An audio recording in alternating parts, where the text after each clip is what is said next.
By the end of the week, the red-veined rings were no longer hiding. They rose from the ground in full stalks, pale red with black centers, sprouting along the edges of the orchard, beneath windowsills, and in the crooks of trees that had never before allowed strangers to grow within them. They weren't violent. But they radiated intention. Waking Root no longer responded to them. The mirrored tree had dulled. Its silver pulses slowed, its leaves curled tighter against the wind. Even the root mind grew quiet, like a great lung holding breath. It wasn't fear. It was waiting. Hazel convened one final gathering. Only 13 villagers showed up. The rest were tending to boundaries, fortifying glyphs, or watching the red blooms from a distance with expressions that suggested awe and unease. Hazel spread out the original scrolls, first story, second story, the Book of Becoming, and laid them beneath the mirror tree. "We built this from memory," she said. And it worked. It gave shape to the soil. It gave the forgotten a place. Thistle stood nearby, arms crossed.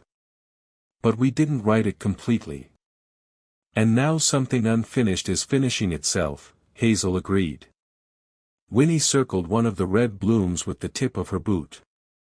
"Can't we just uproot it?" Hazel looked at her. "You can't rip a name out of the ground without bleeding something permanent." The crowd was silent. Hazel stepped forward, placing a hand on the mirror tree. "She's not an invader. She was the first story. The one Waking Root forgot, on purpose. Not because it wasn't real, but because it was too heavy to grow from." Thistle knelt beside her. Eris wanted order. Not growth. She made rules instead of roots. "But stories need structure," Winnie snapped. "Even yours. You've always said so." Hazel nodded. "They do. But not walls. What Eris offers isn't guidance. It's permanence. And nothing alive should be permanent." Thistle spoke softly. "Then we have to choose. Let her bloom. Or bury her again." "No," Hazel said. "We write her a boundary." Everyone looked at her. "A fourth story?" Winnie asked. Hazel opened her journal, where she had already begun the lines, "You may bloom, but not bind. You may remember, but not overwrite. You may be known, but not obeyed." Thistle read it over her shoulder. "You're giving her a mirror." Hazel smiled faintly. "Let her see herself. And choose." They gathered at dusk. All 13 returned with lines of their own. Eloya wrote, "You were the first hand in the dirt. We are the hands that stayed." A boy named Seth added, "We grow in spirals, not grids." Even Winnie, grumbling, wrote, "Rules are useful. But so is compost." Hazel carried the collected words to the sealed tower, now cracked wide, its roots exposed, the red vine curling upward from its center. She dropped the story into the heart of the fracture. At first, nothing. Then, the vine curled inward, slowly, as if coiling around something precious. Above them, the mirrored tree shuddered. Its trunk twisted, not in pain, but in revelation. And from the point where silver root met red vein, a new shoot rose, neither silver nor crimson, but deep violet. Unnamed. Balanced. The root mind exhaled. And Eris responded. Not with a scream. With silence. Thistle grabbed Hazel's hand. "She's choosing." Waking Root shimmered, every memory thread glowing once more. The red flowers didn't vanish. They opened, wider. And in their centers, not black, but stories. Half seeds, half sentences, waiting to be tended, not enforced.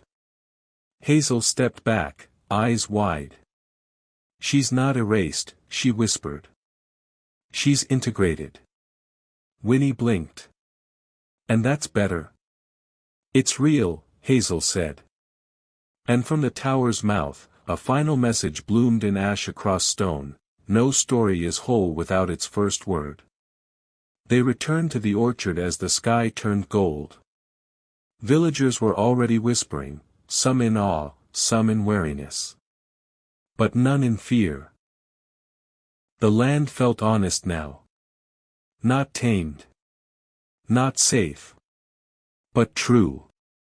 That night, Hazel opened her journal one last time. She didn't write an ending. Just a line: tomorrow, we will need new ink. Spring passed slowly that year. The kind of slow that lets seeds consider their purpose before breaking the soil.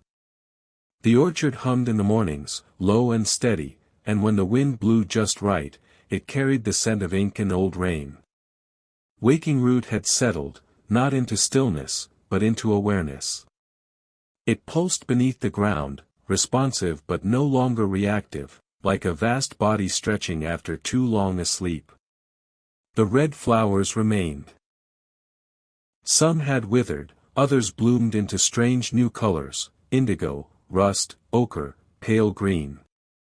Each had a shape that mirrored something once forgotten: an old fence post, a name lost during harvest, the sigh of a mother no one remembered.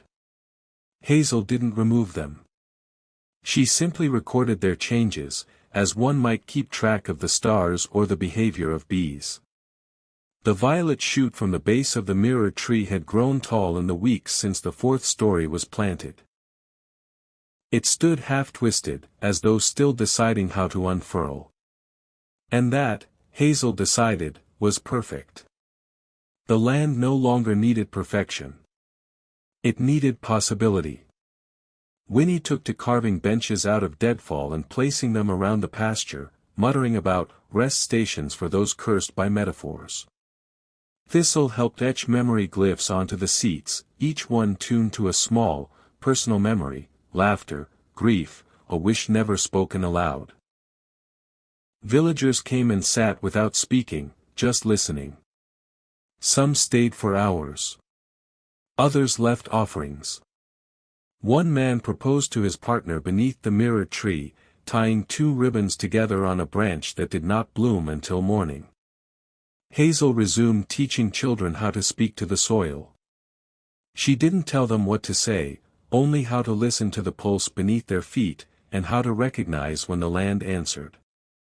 She taught them to plant with story, and harvest with memory. Not every child understood right away. But the ones who did became gentle in a way that mattered. Eloya restarted the library, not in a building, but in the orchard.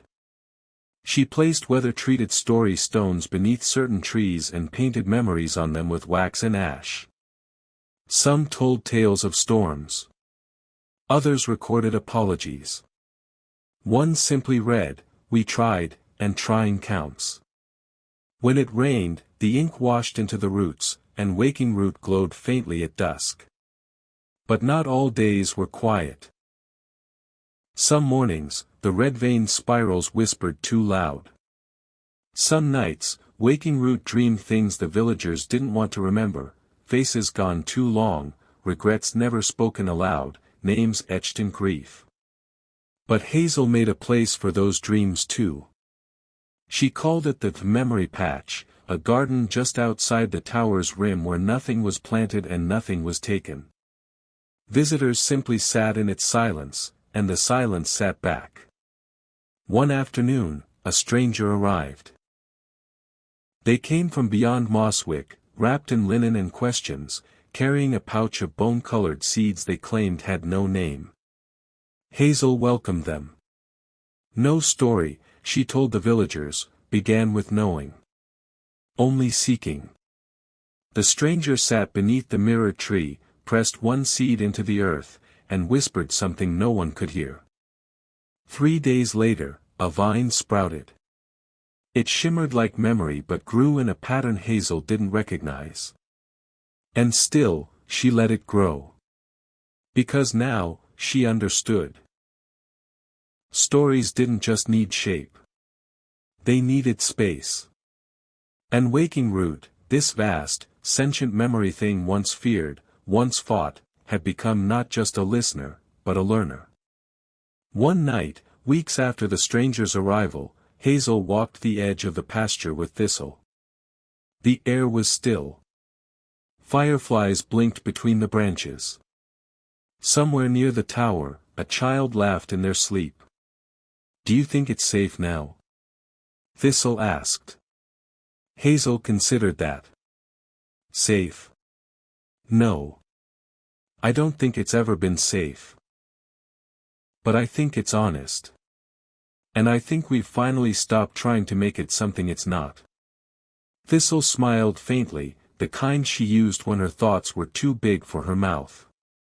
Maybe that's what a gardener really does, help things grow as they are, not as we expect.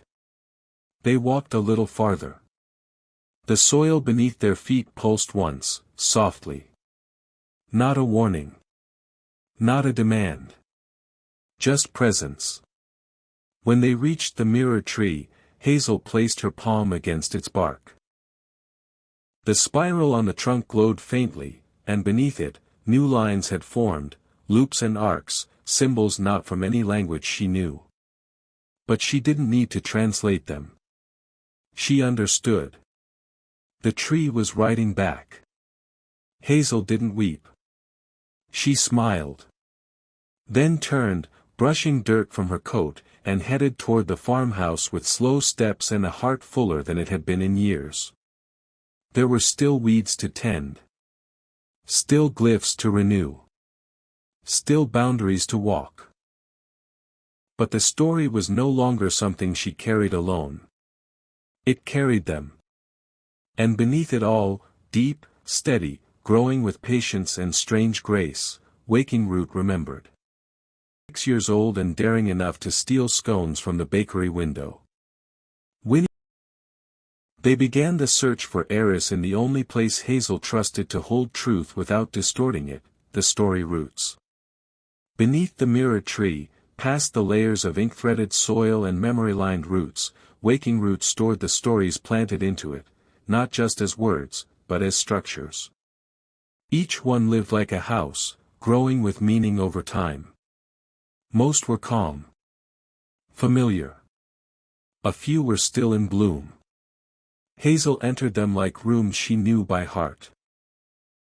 She passed the orchard story, where a girl once rooted herself to understand pain. She passed the pasture story, where grief had turned to growth. She passed the border stories, where forgotten creatures had been offered names, not cages. And then she found the newest root. It pulsed red. Not crimson like blood. Not warm like fire. Cold. Steady. Refined. She touched it gently, only to recoil. Not from pain, but from clarity. The story within it was sharp, rigid, unnaturally tidy. Like a sculpture pretending to be alive. There was no softness, no reaching, no give. Thistle stood beside her in the root mind, arms crossed, eyes narrowed. That's not just a memory. Hazel nodded. It's architecture. They stepped inside together. At first, it looked like a library. But the books were chained to the shelves. The shelves were grown from bone. And all the doors were closed. Hazel approached one of the books and opened it. The pages were blank. Then ink spilled upward across the surface, not in words, but in blueprints. Pages of blueprints. Gardens. Walls. Cities. No names. No people. No memory. Just structure. Winnie appeared in a vision beside them, her mind pulled in when Hazel touched the red root. "What is this?" she asked, voice low. Hazel turned the page. In the center of a map, a spiral reversed. And beneath it, one word. Eris. Thistle stepped back. This wasn't forgotten by accident. Hazel felt it, too. A pressure, growing behind the clean geometry of the false story. It was trying to shape everything else around it. Not destroy it. Organize it. Force it into a form. "This isn't memory," Hazel said. "It's imposition." The walls around them flickered, bookshelf after bookshelf filled with blank stories being written over in real time. Someone was mapping the verdancy. Not walking it. Not tending it. Conquering it. Winnie growled. "So we're dealing with a gardener who builds fences with no gates." "No," Hazel said. "We're dealing with a seed that wants to be a system." They fled the false library before it could seal shut behind them. Back in the waking world, Hazel collapsed in the orchard. The mirrored tree shook, shedding silver leaves in a sudden, unnatural wind. Across the farm, red-veined mushrooms had begun appearing in clusters, small, almost polite, but always in circles.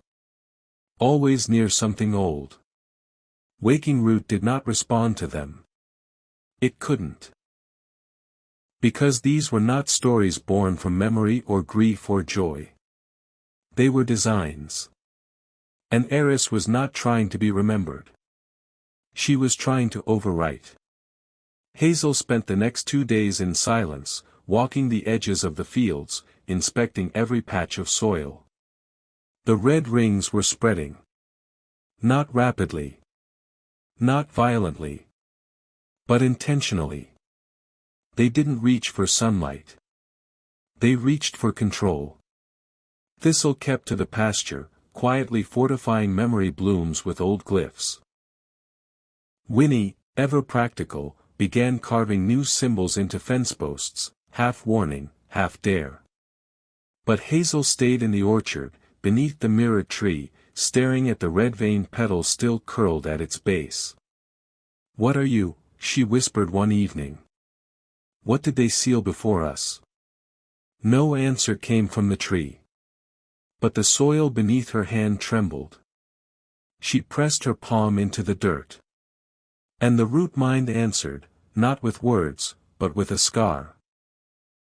A memory so old it didn't speak in form, only in absence. She saw a village without names. A harvest without stories. A garden too perfect to grow. And a girl standing in the middle of it, writing laws into the air with her fingertip. Not laws of kindness. Or fairness. But of sameness. Eris had been the first to tend Waking Root.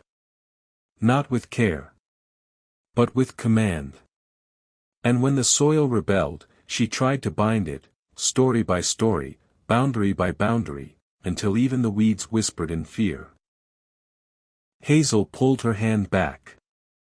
The red petal had unfurled. It now looked like a hand, fingers spread, palm open. Waiting. Not for forgiveness. For permission. Hazel stood and found Thistle sitting at the base of the pasture, twisting vine around her wrist like thread. "She's not trying to destroy it," Hazel said. "She wants it back." Thistle didn't look up. "Then we have a choice." Hazel swallowed. "Let her grow again, or find a new way to seal her," Thistle finished. They didn't speak after that. But that night, Hazel dreamed of Eris, not as a monster or invader, but as a shadow beside her own. Smiling. And writing. The red vine was thin, no thicker than a child's ribbon, but it ran deep. It spread beneath the orchard in silence, weaving through old tunnels and under the roots of the mirror tree. Unlike the silver tendrils of Waking Root, it pulsed with an uneven rhythm, off-beat, arrhythmic, like a skipped heartbeat in the body of the land. It did not grow toward sunlight. It grew toward names. Hazel noticed it first in her journal. She had taken to recording every shift in the soil, every new bloom, every boundary that flickered. Her logbooks were precise, organized, dates, locations, diagrams. But on the morning of the spring equinox, she flipped to a page she hadn't written yet and found a word etched into the margin in fine, crimson ink, Eris. It hadn't been there the night before. And it hadn't come from any hand she recognized. Hazel ran her finger over the ink. It was warm. She took the journal to Thistle immediately. Her sister examined the name without touching the page, then turned away. "I've seen that word before," she said. "Where?" Thistle hesitated. "Not in the verdancy. Before it. In the space beneath memory." Hazel's chest tightened. "The place where the first gardener was buried?" Thistle nodded. "I saw it in the wall. Like it had always been carved there. I didn't tell you. I didn't want to bring it into the story." Hazel sat back slowly, eyes never leaving the name. "What is it?" Thistle's voice was low. "It's a name Waking Root doesn't remember. Because it chose not to." That evening, Hazel took the journal to the mirrored tree and laid it at the base. The ground accepted it. The tree pulsed. A single silver bloom opened beside the roots, and a whisper rose, not aloud, but in the back of her mind, "We remember forgetting." Hazel staggered back. Winnie arrived just after dusk, breathless, with dirt on her boots and a torn scarf in her hands. "You need to see something," she said. She led them to the southern slope, an area untouched for months. It had been wild once, overrun with restless roots, but after the second story it had quieted, retreating beneath the soil. Now it was disturbed again. At the base of an old elm, a ring of red-veined mushrooms had sprouted. Not verdancy-colored. Not gray. Deep, blood-red. And in their center, carved in the bark of the elm, was a spiral reversed. A shape Hazel had never drawn. Winnie swallowed hard. "Did you plant this?" Hazel shook her head. "This isn't from the stories we wrote." Thistle crouched beside the ring. "Then someone, or something, else is writing now." They didn't touch it. They marked it, mapped it, and returned home in silence. Hazel wrote a note to Granny Maple the next morning and left it tied to a crow's leg. By afternoon, the crow returned. With no reply, only a single red petal tucked in its talon. That night, Hazel returned to the root mind. She entered not as a guide, but as a gardener walking among roots grown too far. The pathways had changed. New corridors bloomed where none had been before, each threaded with pale red strands that shimmered without light. At the core of the mirrored garden stood a new tree, twisted, younger, pulsing. It was not hostile. But it wasn't hers. She stepped closer. It did not speak, but it showed. A memory not her own, of a girl with dark braids and laughter like wind through needles, kneeling in a field, writing a story into the dirt with a stick. Her words curled into roots. Her roots curled into vines. Her vines grew stories. Hazel reached for the vision, but something snapped. The memory recoiled. And behind her, the twisted tree whispered in the language of rot, "I was the first shape. The first seed that broke the soil. You are not the first gardener. Only the one who remained." Hazel awoke in a cold sweat. On the windowsill sat a single red-veined petal, wet with dew. The next morning, she gathered Thistle and Winnie on the porch. There's something older than waking root, she said. It's not part of our story. But it was once. Winnie rubbed her temples. And now it wants back in. Thistle nodded. It never left. It was just, forgotten. Hazel stared at the red petal, then looked toward the pasture. Then we need to find its story. Winnie's brow furrowed. Are you sure that's wise? Hazel closed the journal on the name Eris and stood. No, she said. But it's already writing. The days that followed the planting of the story were, for a while, the most peaceful Winderfield had seen in a generation. Waking Root, the name now spoken with a kind of reverence, held its shape. No more wild spirals overtook the fields, no vines wound around doorposts overnight. The gardens flourished, but only where invited. Memory trees sprouted from plotted beds. Moss curled politely around well stones without clogging them. The people of Mosswick, wary at first, had begun to plant stories in their own yards, small carvings of family names, ribbons tied to saplings, whispered hopes pressed into seeds. It was working. And yet, Hazel did not sleep well. She didn't know when she first heard the scratching. It wasn't loud. Not even constant. Just the occasional dry scrape at the edge of thought, like bone dragged across stone far below where hearing should reach. Sometimes it came when she was in the pasture. Other times, while she was writing. Once, she even heard it through the mirrored tree's bark when she leaned in to listen. Thistle hadn't heard it. Neither had Winnie. But Hazel felt it in her teeth, behind her eyes. Something was moving again. Not fast. Not close. Just enough to remind her that some things remain restless, even in sleep. On the 7th day after the story was planted, a small boy from the village went missing. His name was Kalen. 6 years old. Curious. Always barefoot. Hazel knew him well. He often left acorns and beetles on her porch in exchange for stories. The villagers searched the forest, the creek, the far fence lines. But there were no signs. Just a trail of silver-threaded grass leading to the hills, then vanishing into hard-packed dirt. The search continued through the night.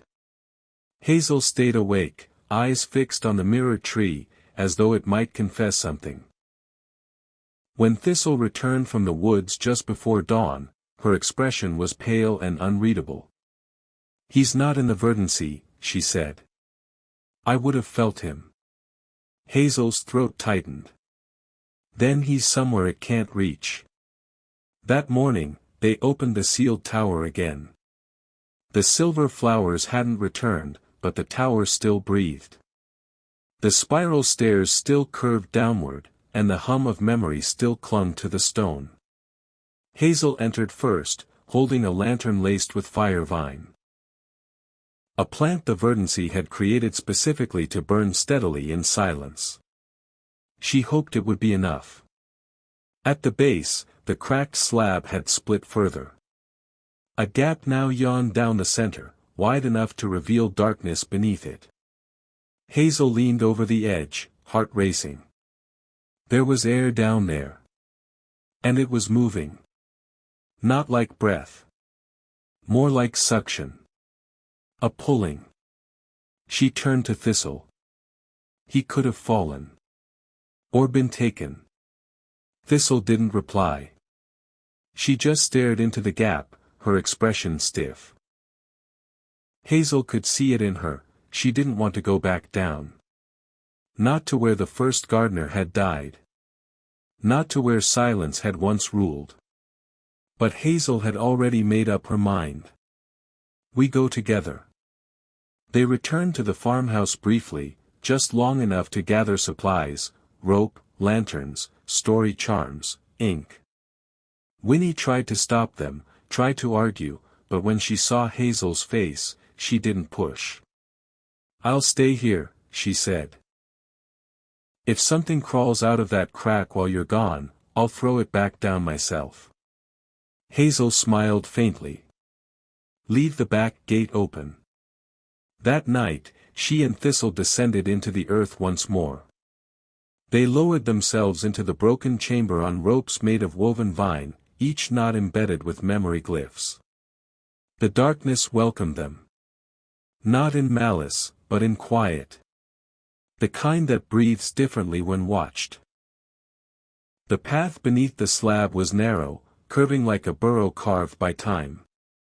The walls here were not of stone.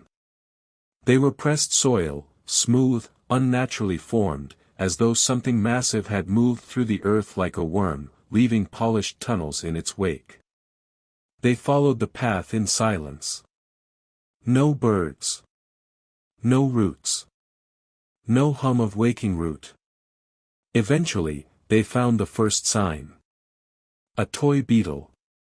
Carved from blackwood. Kaylin's favorite. It lay in the middle of the tunnel, perfectly clean. Hazel picked it up. It was still warm. "He's close," she said. But Thistle didn't move. Her eyes were fixed ahead. A wall of mist had gathered at the end of the tunnel, not smoke, not cloud, but memory undone. It shimmered, shifting constantly, never forming. Hazel approached, the beetle clutched in one hand. From within the mist, a voice rose. Not like before. This one was younger. Familiar. "Hazel," it said. "I don't want to be forgotten." Hazel stepped into the mist. Shapes swirled. Faces. Fragments. Her childhood bedroom. Her mother's voice. A winter day spent with her father mending fence posts. Kaylin, holding her hand and asking if bees dream. Then it all dissolved. And in the center of the mist stood a figure. Not a boy. Not human. But shaped like one. Its body was patchwork, branches, earth, old doll's limbs, bits of vine, and stone. But its eyes were Kaylin's. It smiled. "I remembered myself," it said. Hazel's stomach turned. "You're not him." "I am," the figure said gently. "He called me. In the dirt. In the dark. He wanted to be remembered." Thistle stepped forward. "This isn't waking root. This is something else." Hazel looked closer. She saw the truth. The figure wasn't Kaylin. It was what remained of everything waking root had ever forgotten. The scraps. The misremembered. The buried. All of it, stitched together by one child's innocent need to be seen. Kaylin had found the gaps, and this had found him. Hazel dropped to her knees. "Where is he?" The figure crouched. "I'll give him back," it said softly, "if you leave me just one story." Hazel's eyes narrowed. "Why?" "Because I don't know what I am," the figure whispered. "And I'm so tired of being nothing." The mist thickened. Thistle gripped Hazel's arm. "He's not lying. But if we give him a story, he'll become part of waking root. Uninvited." Hazel looked into the boy thing's eyes. She saw fear. And longing. And something she recognized far too well, the desperation to belong. She closed her eyes, reached into her satchel, and withdrew a ribbon. It was one Kaylin had left her weeks ago, tied in a knot only a child could make. She placed it gently on the ground between them. "Here," she said. "One story." The figure touched the ribbon. And crumbled. The mist fell away. And in its place, curled in the soil, was Kaylin, breathing, asleep, unhurt. Hazel gathered him in her arms. Thistle looked toward the darkness. What did you do? Hazel stood, cradling the boy. I didn't banish it, she said. I named it. And behind them, in the dark where the mist had stood, a tiny bloom began to grow, gray, incomplete, trembling. But real. The new story worked, for a while. The edges of Waking Root settled. The forgotten corners that had once pulsed with rot now held a calm, eerie stillness, like a deep pond after a storm. People from Mosswick began to visit those places not with fear, but with curiosity. Some left offerings, a braid of hair, a worn coin, even folded notes tucked under stones, gifts to the stories Hazel had planted. Others stayed longer, watching, listening, waiting to feel something shift beneath their feet. Hazel wasn't sure how she felt about it. She walked the paths every morning with Thistle, checking for anything that had changed. Most days, the markers held, memory blooms still pulsed gently, boundary stones remained unbroken, and the small gray question flower at the orchard's edge had even developed a second curl, like it was cautiously growing into its name. But Waking Root was learning. And sometimes, it learned too fast. On a quiet Tuesday morning, a pair of twin girls from the village came to the orchard with bright red scarves and stories of a lost cat named Finch. They told the story aloud as they wove their scarves into the orchard fence. A small, innocent act. Sweet, even. By nightfall, a dozen identical gray cats were roaming the pasture, all answering to Finch. Hazel found them curled together on her porch like a shadowy tangle, each purring in perfect unison. Thistle crouched beside them, stroking one of their ears. These aren't just cats. They're echoes. They're well behaved, Winnie said, eyeing them from the steps. For now. Hazel didn't scold the girls. She explained. Patiently. Carefully.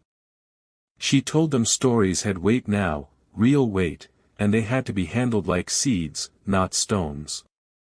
Planted with care. Pruned when needed.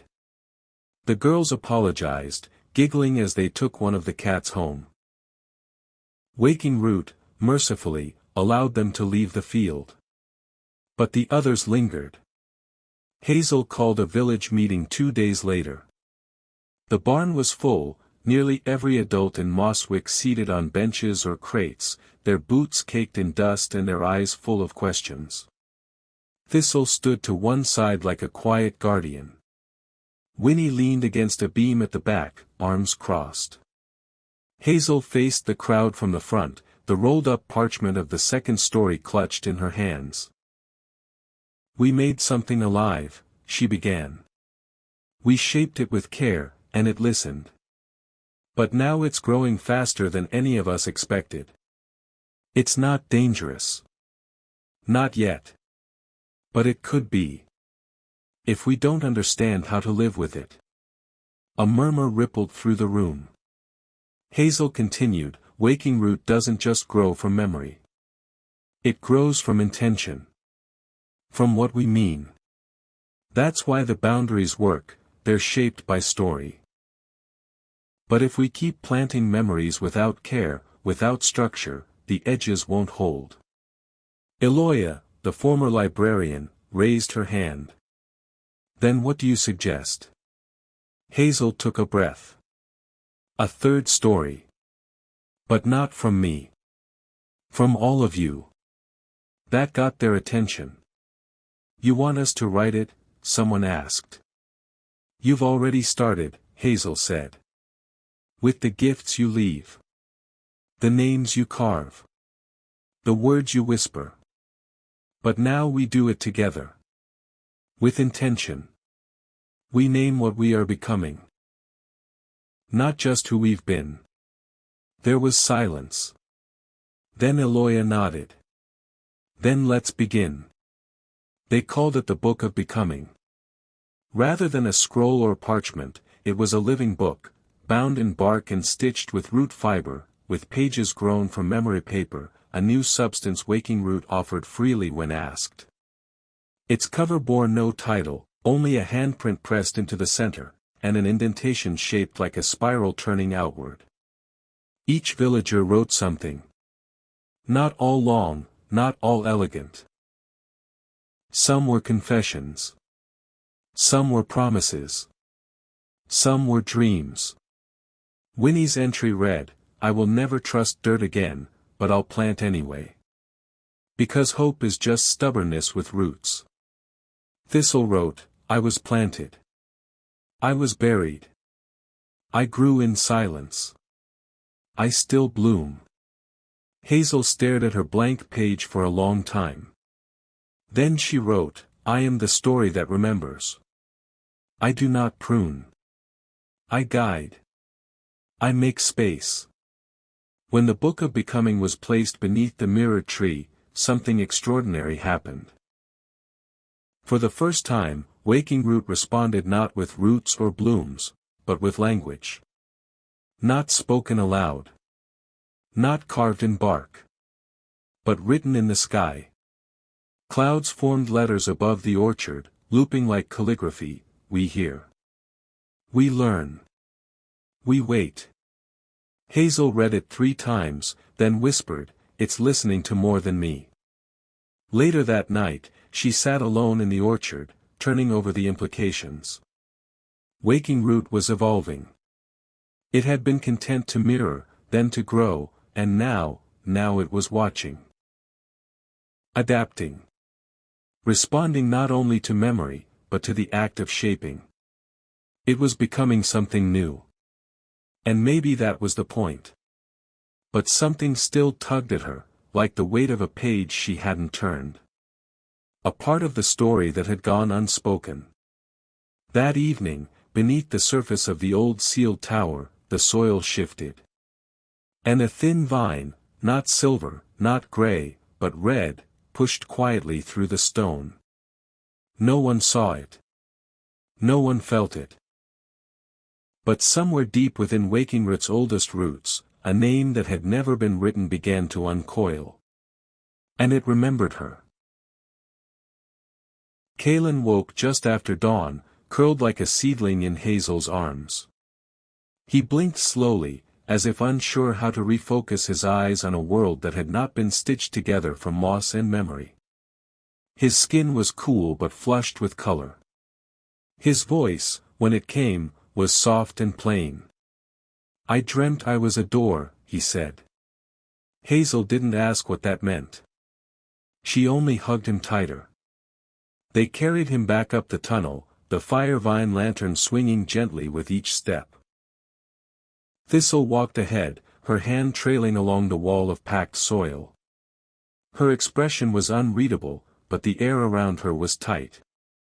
She was thinking too hard, Hazel could tell, and when Thistle thought too hard, things either bloomed or broke. The entrance to the tower was brighter than when they'd left.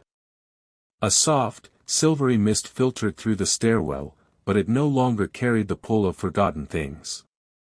The air felt neutral. Curious. When they emerged into the orchard, Winnie was already waiting, arms crossed, and a basket of boiled eggs balanced on her hip.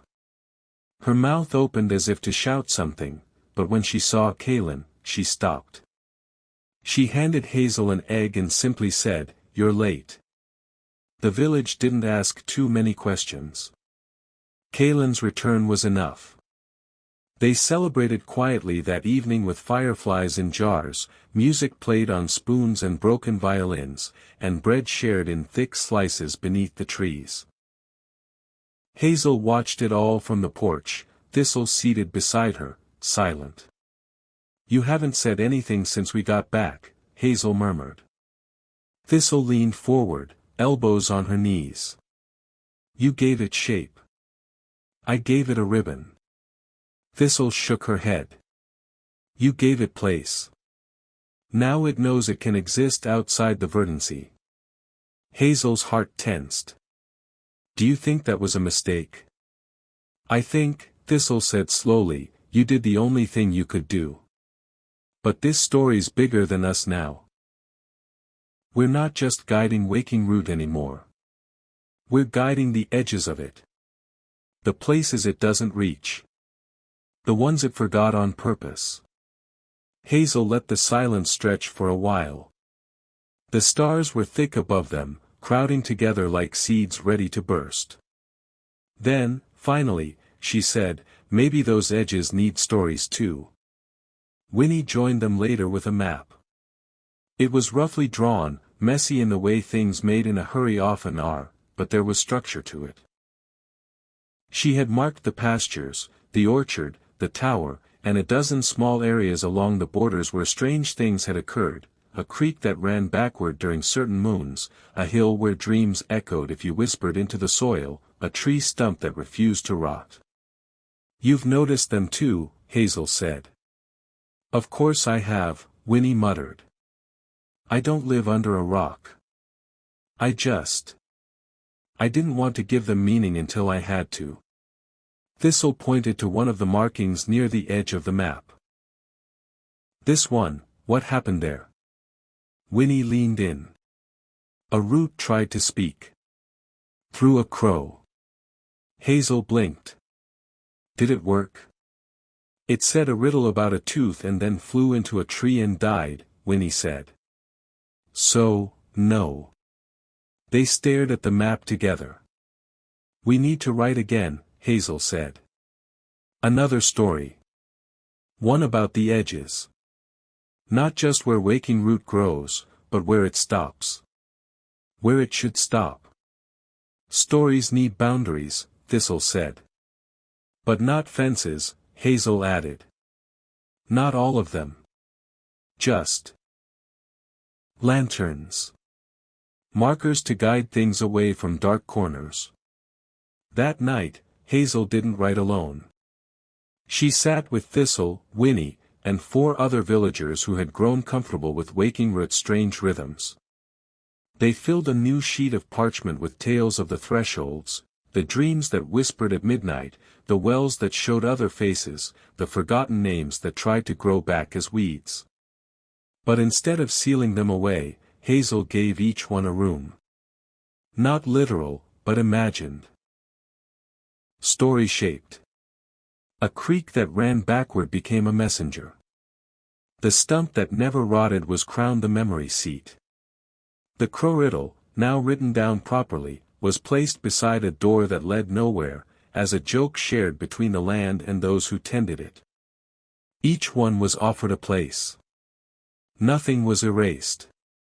Hazel understood now what the verdancy, no, waking root, had wanted all along. Belonging. Even for the pieces that didn't fit. Even for the memories that hurt. Especially for those. They planted this second story beneath the orchard, under a circle of polished stones that bore no names. The mirrored tree shifted as they did. Not groaning. Not humming. Just listening.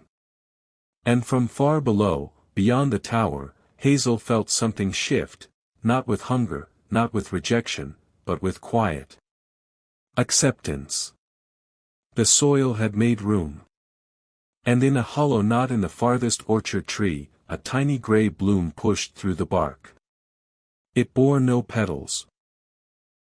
Only a shape like a question mark, curled as if it were still learning how to be. Hazel touched it gently. She didn't need to name it yet. Some stories, she had learned, bloom slowly. The tower's door was older than the trees that circled Winderfield. It wasn't made of wood or vine or bone, but of something in between. The grain was too smooth to be natural, and yet it pulsed faintly under Hazel's fingertips, like it had once been alive and still remembered how to breathe. Hazel stood before it with one hand pressed flat against the surface. The flower rings surrounding the base, those strange silver blooms, remained still, though she could feel them watching. Thistle stood just behind her, silent, her posture rigid as if listening for something she couldn't quite hear. The door gave way without sound. It simply yielded, as though it had been waiting for them. Inside, the air was thick. Not dusty, there was no decay here, but dense with memory. Hazel's skin prickled as she stepped over the threshold. Light came from nowhere and everywhere at once, a dull silver that softened all edges. The tower's interior was a wide spiral, hollow through the center, winding upward and downward in perfect symmetry. Carvings lined the walls. Not runes, not pictures, impressions. Like thoughts that had sunk into stone and left behind scars. She reached out and traced one, and her vision blurred. She was no longer in the tower. She was in a field of mirrors, stretching to the horizon. Her reflection walked beside her, but it wore no face. Behind her, hundreds of root-like threads hung in the sky like unraveling constellations. The sky was pale. The ground was humming. Then Thistle grabbed her shoulder. Hazel staggered back into the present. "Don't touch anything," Thistle whispered. "This place remembers too loudly." They moved deeper into the spiral. The upper levels were crumbling, wind-choked and cracked, long abandoned. But downward, the structure remained strangely intact. Smooth floors. Unmarked walls. The silver glow intensified the farther they descended. And with it came a sound. Not music. Not voice. Breath. The kind that rattles inside a chest that hasn't drawn air in centuries. At the base of the tower, the spiral path ended in a wide chamber. In the center stood a stone slab, low and long, half buried in the floor. Not a tomb. Not exactly. There was no body. No offerings.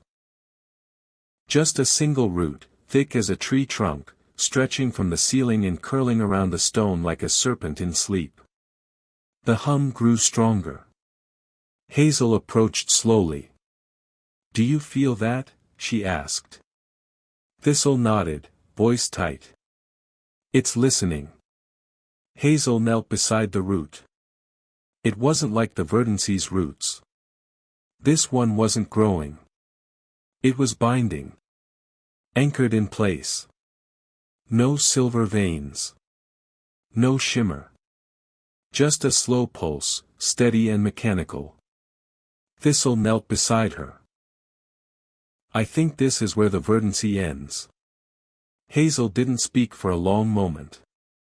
Then, carefully, she reached into her satchel and drew out a vial. Not from Granny Maple, this one had been hidden in the back of her mother's old desk. She'd found it weeks ago but hadn't dared open it. It was labeled only with a spiral inside a square. She uncorked it now. The scent was sharp, earthy and electric, and the air around them changed. The root twitched. Not violently. Not angrily. Just, awake. A voice slithered from the stone beneath the root, not rising so much as leaking. "Hazel Elderwood." The girls froze. "I didn't say my name," Hazel said softly. "You are known. You were planted long ago." Thistle whispered, "It knows us both." Hazel cleared her throat. "You're not the verdancy."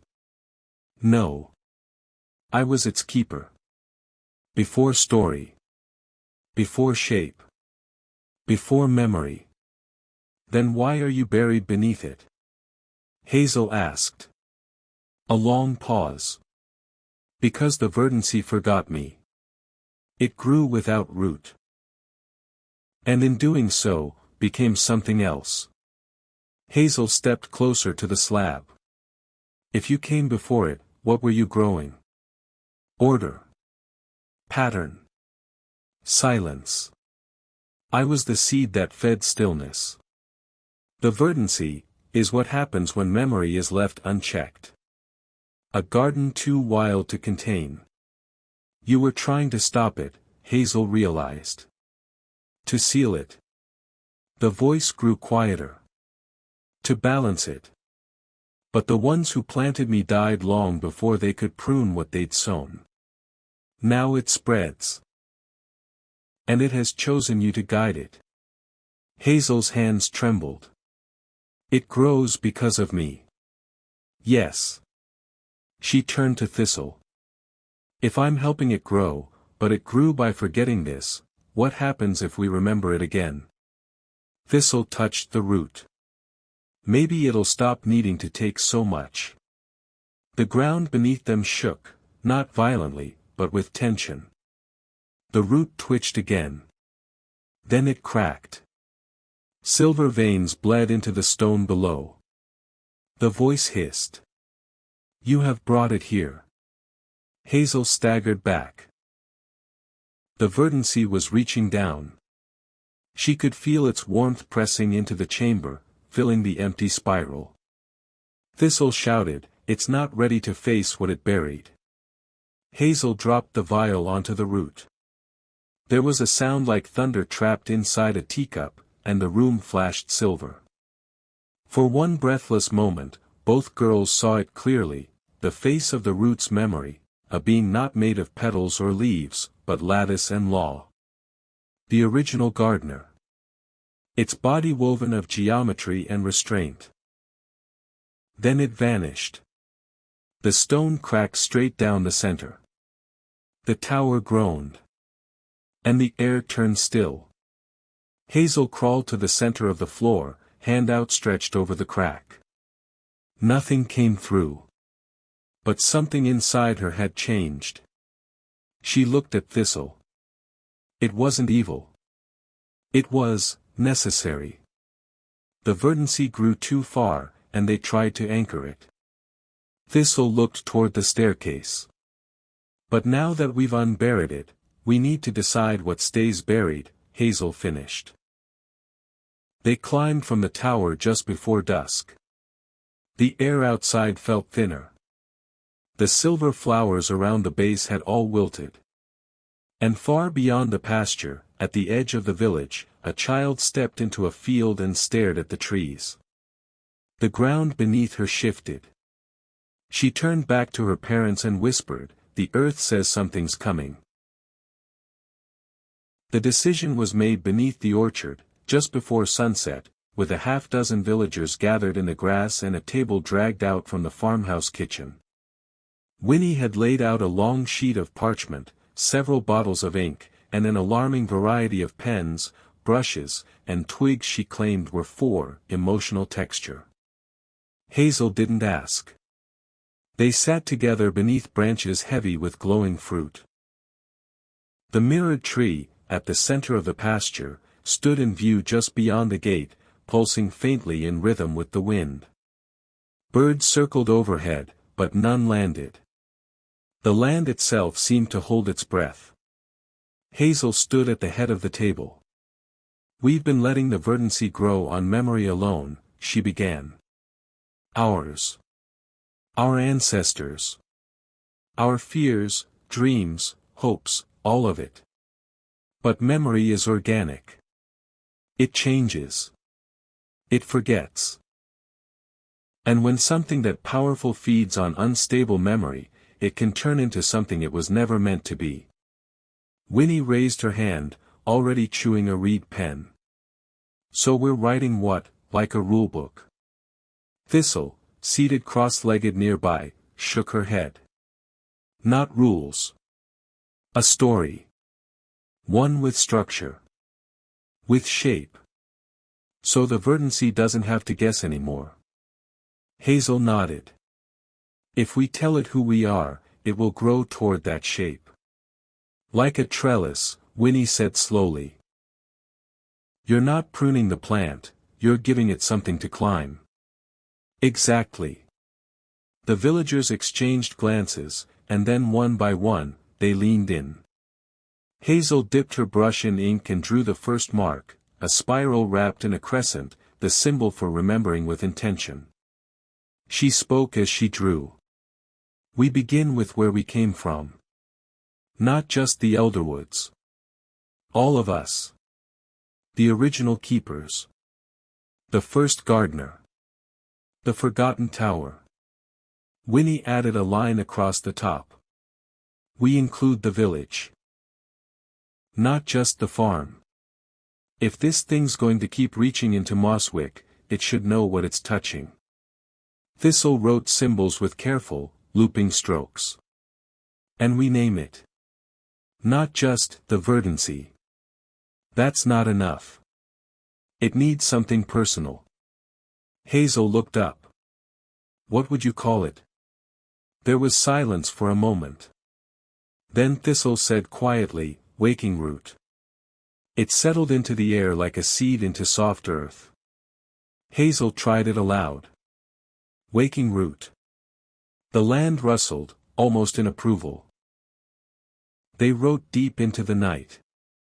The villagers contributed stories passed down through generations, of ancestors who had walked barefoot into the orchard and returned changed, of wild dreams that predicted floods, of children born with vine-like birthmarks that vanished on their 12th birthdays. Some were legends.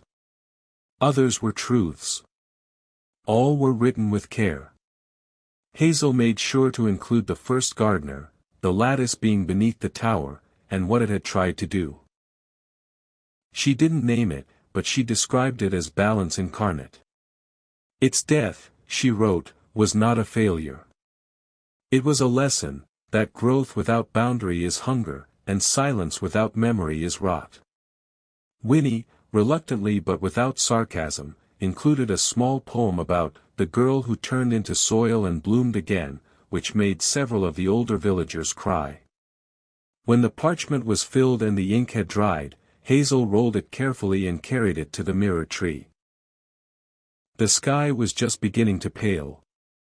She stood before the tree, Thistle and Winnie beside her, and unrolled the story at its base. This is who we are, she said softly. This is where we begin. Not with blood. Not with forgetting. But with choosing. She pressed the story into the roots. Nothing happened at first. Then the bark of the mirror tree shifted. Rings formed where none had been. The spiral appeared again, etched into its side. The tree exhaled, not with breath, but with understanding. Silver veins branched out from the roots and flowed into the soil, reaching not outward but inward. The Verdancy, no, waking root, was reading. And it was listening. The pulse beneath the farm changed. It slowed, deepened. Became more stable. Like a song that had finally found its rhythm. Hazel stepped back, breath catching in her chest. Thistle closed her eyes, a faint smile on her lips. It's calmer now. Winnie sniffed. I feel like I just taught a very moody student to read. One of the villagers, a stooped old woman who had remained silent through most of the night, stepped forward. Her name was Eloia, and she'd once been the keeper of the library before it burned in the winter fire of '73. She laid her hand gently on Hazel's shoulder. Now that it knows our story, Eloia said, we must honor it by continuing to write it. Hazel nodded. Every season. Every change. It grows because we do. The villagers dispersed slowly, whispering among themselves. Some returned home. Others stayed to watch the tree, unsure if anything else would happen. But Hazel knew, the real growth was already happening, not above the soil, but deep in its layers. That night, she dreamt of pathways made from ink and leaves, and a voice in her ear that said only, well done, little gardener. But not all roots were satisfied. Far beyond the farm, beneath the remains of the sealed tower, something stirred. The crack that had split the stone slab had grown.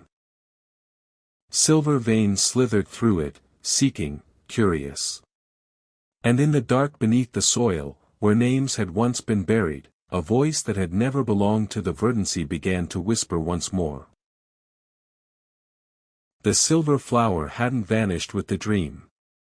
It stood in the orchard the next morning, blooming defiantly between the roots of the oldest tree, one of the gnarled, half-dead ones that hadn't borne fruit since Hazel's childhood. Its petals were smooth and shining like polished moonstone, and a faint hum pulsed from within it, steady and low, like a heartbeat behind walls. Hazel crouched beside it, studying the blossom carefully. It didn't resemble any of the Verdancy's other creations. It wasn't gold or silver in that living, glowing way. It didn't pulse with memory. And yet, it hadn't withered in the sun. She reached out but stopped short of touching it. Thistle stood a few paces away, arms crossed tightly over her chest. That shouldn't have come back. I didn't plant it in the waking world, Hazel said. But the story I gave the darkness, something about it wanted to linger. Then it wasn't just a story, Thistle muttered. It was a seed. Hazel stood slowly. Everything is, eventually. They walked in silence back toward the house. Winnie was waiting by the gate, chewing the edge of a biscuit and watching the villagers unload crates of tools from a cart. Several were reinforcing the fence along the east slope, where wild growth had started spreading past the pasture and into the wooded hills. It wasn't aggressive, yet, but it moved fast. "We're going to run out of room at this rate," Winnie said. "The pasture's twice the size it was 2 weeks ago."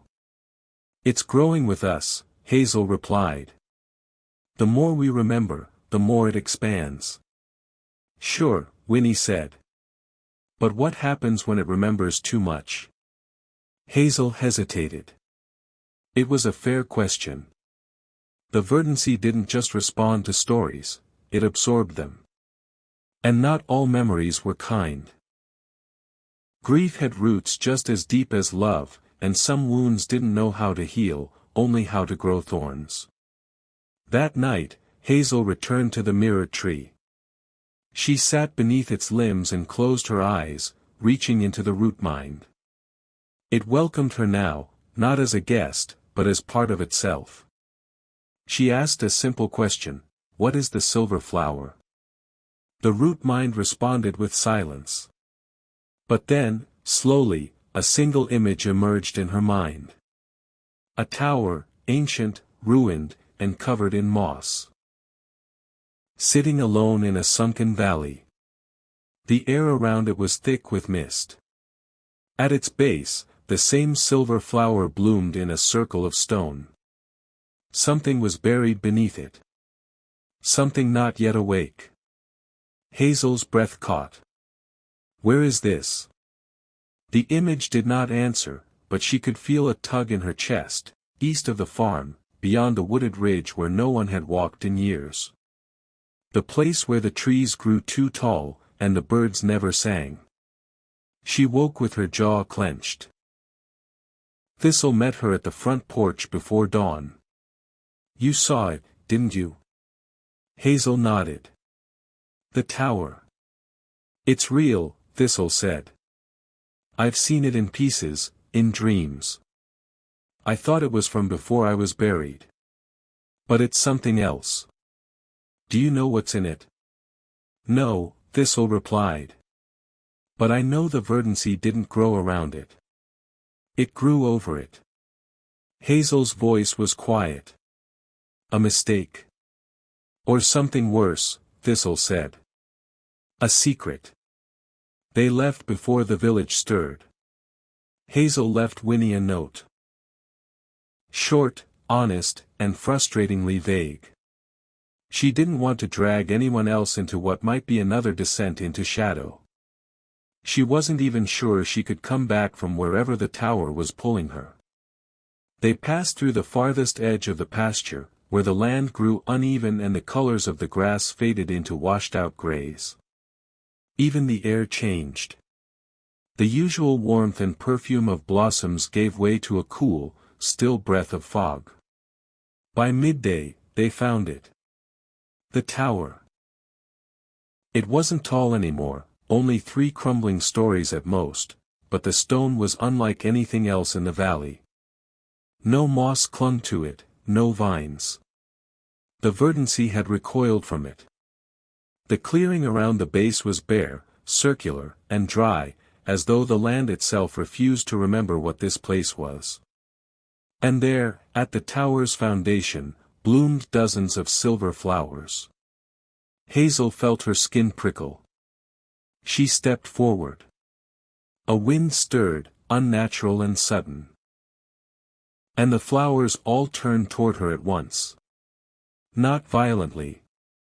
Not hungrily. Just, watching. Thistle grabbed her arm. "We don't go in uninvited." "We might already be too invited," Hazel whispered. A groan echoed from the stones above. Then something answered. A voice, not loud, not even clear, but present. Root and shape. Seed and song. You have opened what should remain buried. Hazel's fingers dug into the dirt. Who are you? The voice replied with a feeling. Dust falling through forgotten cracks, doors closed behind generations. It did not have a name. It had rejection. It's not part of the verdancy, Thistle said, backing away. It's what came before. Hazel stepped toward the door. Then it's time we asked it why. The silver flowers didn't return. Hazel checked every morning after the tower, scanning the orchard and the pasture for their glow. Nothing. Only ordinary blooms remained, still strange, still beautiful, but no longer touched by the hollow silence she'd brought up from below. It should have comforted her, but instead it left a knot in her chest. The verdancy had absorbed something. And whatever it had taken, it wasn't sharing. That morning, she found Thistle standing barefoot at the edge of the pasture, her hands sunk wrist-deep in the soil. Her hair had braided itself with thin green strands overnight, and she seemed taller somehow, more defined. Her voice, when she finally spoke, had an echo Hazel hadn't heard before. "It's dreaming again," she said. Louder than before. Hazel knelt beside her, resting her hand on the warm soil. The pulse beneath it was stronger than it had been in weeks, as though the verdancy was no longer content to merely listen, it was asking. "What's it dreaming about?" Thistle shook her head slowly. "I don't know. But it's reaching. It's planting things without asking now." Hazel's breath caught. "Where?" Thistle raised her eyes. "Beyond the orchard. Into the village." Hazel stood at once. By the time they reached the edge of Mosswick, it was clear that something was wrong. The fences had twisted overnight, rails bent into spirals, posts rooted into the ground like saplings. Small green shoots pushed through the cobbled lanes, blooming with petals shaped like eyes. Not threatening, yet, but strange enough that the villagers had taken notice. Winnie met them at the town square with a shovel slung over her shoulder and her sleeves rolled up to her elbows. "Well," she said dryly, "it's officially decorating without permission now." Hazel frowned. "Has anyone touched them?" "No one's brave, or foolish, enough," Winnie said. "But the kids are getting curious." As if on cue, a group of children chased a wooden hoop down the lane, darting between the flowered stones without fear. One of them, a red-haired boy with a gap in his teeth, skidded to a stop and pointed to a tall vine curling around a lamppost. "Miss Hazel," he called out. "It says my grandpa's name." Hazel froze. "What?" He pointed. "Right there. Says Marnin. That's Grandpa. He died before I was born, but Mama says he planted this tree behind the bakery, and now the dirt says his name." Hazel approached the vine carefully. Etched into its surface, no deeper than a scratch, was a spiral of letters, uneven and childlike, but unmistakable, Marnin. Thistle whispered, "It's remembering for them." Hazel ran her hand over the bark. The vine was warm. Living. It pulsed faintly beneath her fingers. "Why now?" she murmured. "Why this?" Winnie shifted uncomfortably behind her. "Because you brought it something it didn't know it was missing. You showed it the first gardener." Hazel's breath caught. The anchor beneath the tower hadn't just balanced the verdancy, it had limited it. Kept its memory contained, focused. Now, the seal was cracked. The verdancy remembered not just stories, but story itself. Memory was no longer something it mirrored, it could create it. "It's dreaming its own roots," Hazel said slowly. Thistle's voice tightened. "And it might not stop." That evening, Hazel stood beneath the mirror tree and tried to reach the root mind, but something had shifted. It no longer waited for her, it surged. Her thoughts were pulled in as soon as she closed her eyes, and she tumbled into the soil like a stone into a well. She landed in a place she didn't recognize. This was not the dark, reflective quiet of the root mind, nor the organized whisper of the verdancy's older layers. This was something new. A landscape of twisting paths and overgrown corridors, dream-wild and blooming with impossible colors. Trees with feathers. Leaves shaped like faces. Doors in the air with no hinges, all slightly ajar. Hazel stepped carefully. At the center of this strange garden stood a statue. It was shaped like her. But taller. Thinner. Woven of vine and memory, her face soft and unfamiliar. She reached toward it. The statue opened its eyes. "You gave us too much," it said. Hazel staggered back. The voice was her own. "But I gave you balance," she whispered. The statue shook its head. "You gave us a path. Now we walk it." Suddenly, the garden around her writhed, trees reshaping, paths redrawing, doors slamming shut. Everything had a will now. The verdancy no longer waited to be told what to grow. Hazel spun in place. "No. You're still connected to me. I'm still your guide." The statue stared at her. "Guides walk ahead. You are standing still." Hazel awoke gasping beneath the mirror tree. Her fingers were bloody from gripping its bark too tightly. The pasture was silent. Thistle was waiting beside her, eyes wide with fear. "I felt it," she said. "It's growing in dreams now." Hazel stood slowly. "Then we need to teach it to listen again." Winnie met them on the porch just before dawn, armed with a rolled-up map and ink-stained hands. "We're out of room," she said simply. "The orchard's full. The east fields are sprouting towers of bark. And last night, one of the wells filled itself with glowing moss. Pretty, but completely undrinkable." Hazel rubbed her temples. "It's expanding because we haven't defined it." Thistle nodded. "It needs shape. Not just stories. Structure." Winnie arched an eyebrow. "You mean like, fences?" Hazel looked out over the fields, her voice steady. "Not fences. Boundaries. If we want it to grow with us, not past us. We need to give it something real to grow around. And how do we do that?" Hazel turned back to the others, her expression resolute. "We write a story it can't ignore." Winderfield had never looked more alive. Within a week, the pasture had become a quilt of colors. Flowers not found in any known seed catalog bloomed in patterns like embroidery, vines spiraled up trellises made of air, and the orchard trees bore fruits that shimmered with dusklight even at noon. Children from the village returned daily, weaving songs through the fields and tying ribbons to the new saplings planted along the ridge. Hazel walked the rows barefoot now. The land recognized her. It moved aside when she stepped, embraced her presence without protest.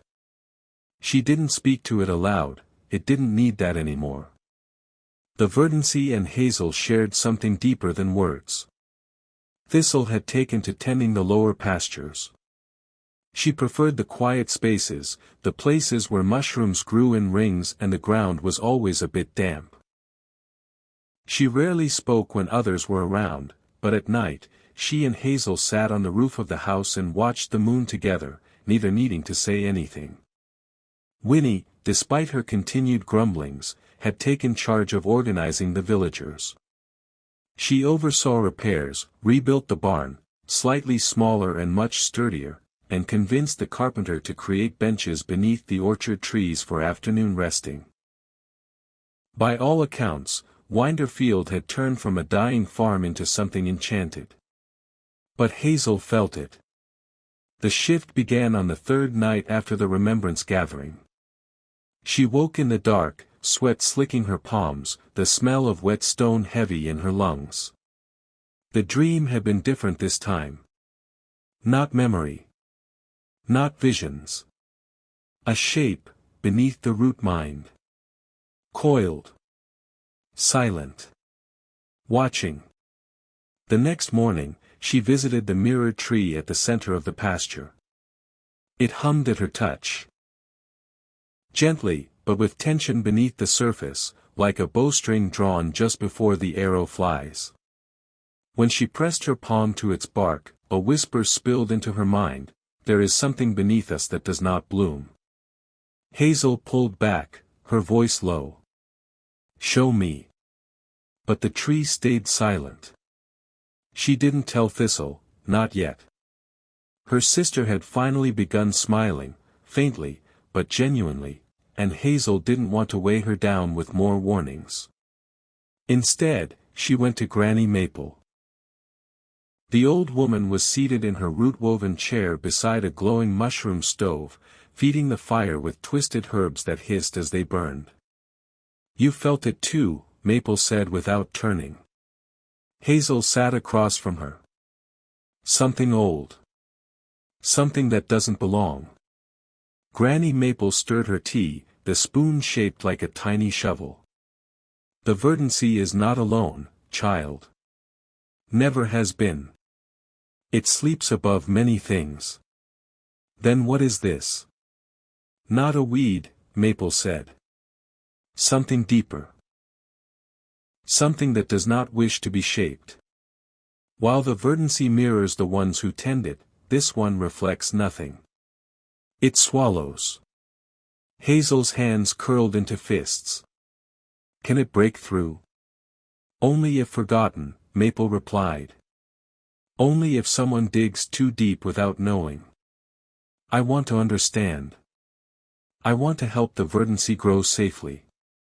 But if something beneath it is waiting to undo it, then you must go below the root mind," Granny Maple said.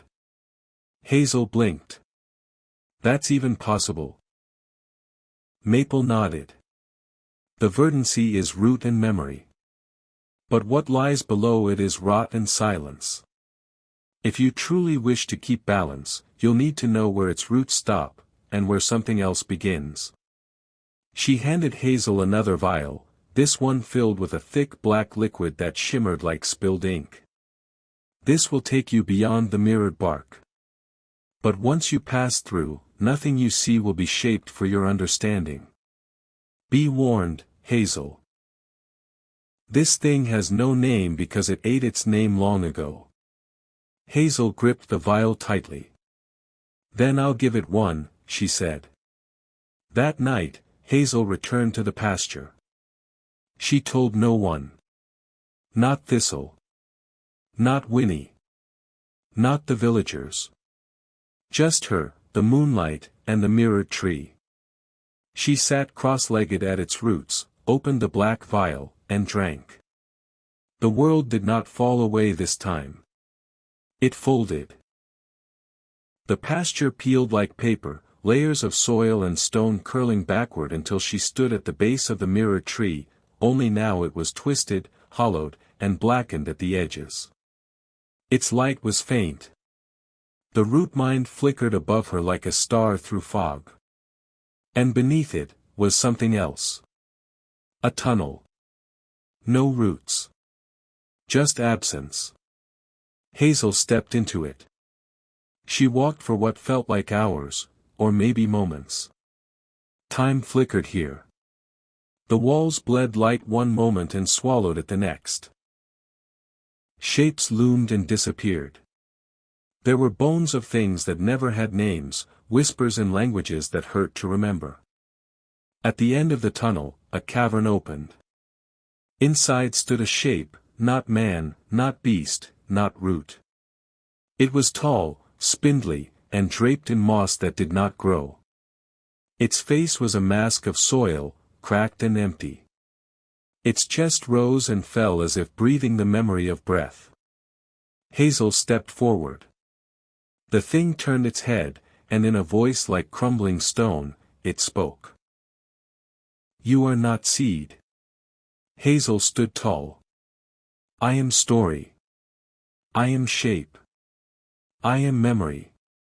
The thing cocked its head. "Then you will break." The floor of the cavern shifted. 1,000 forgotten things began to move. Hazel didn't run.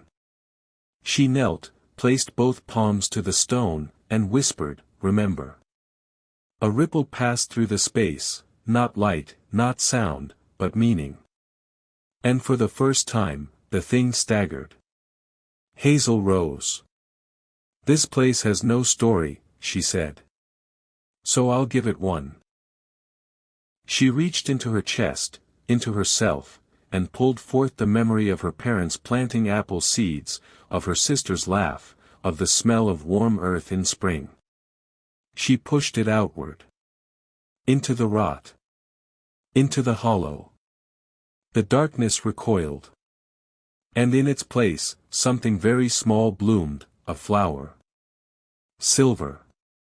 Single-petaled. Fragile. The masked shape stepped back.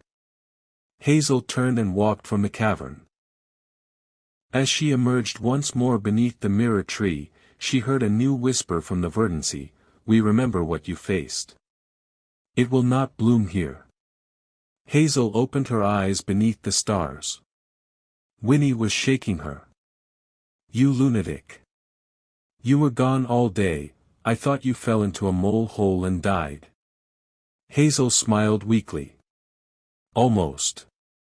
Thistle stood behind her, staring at the pasture, her eyes narrow.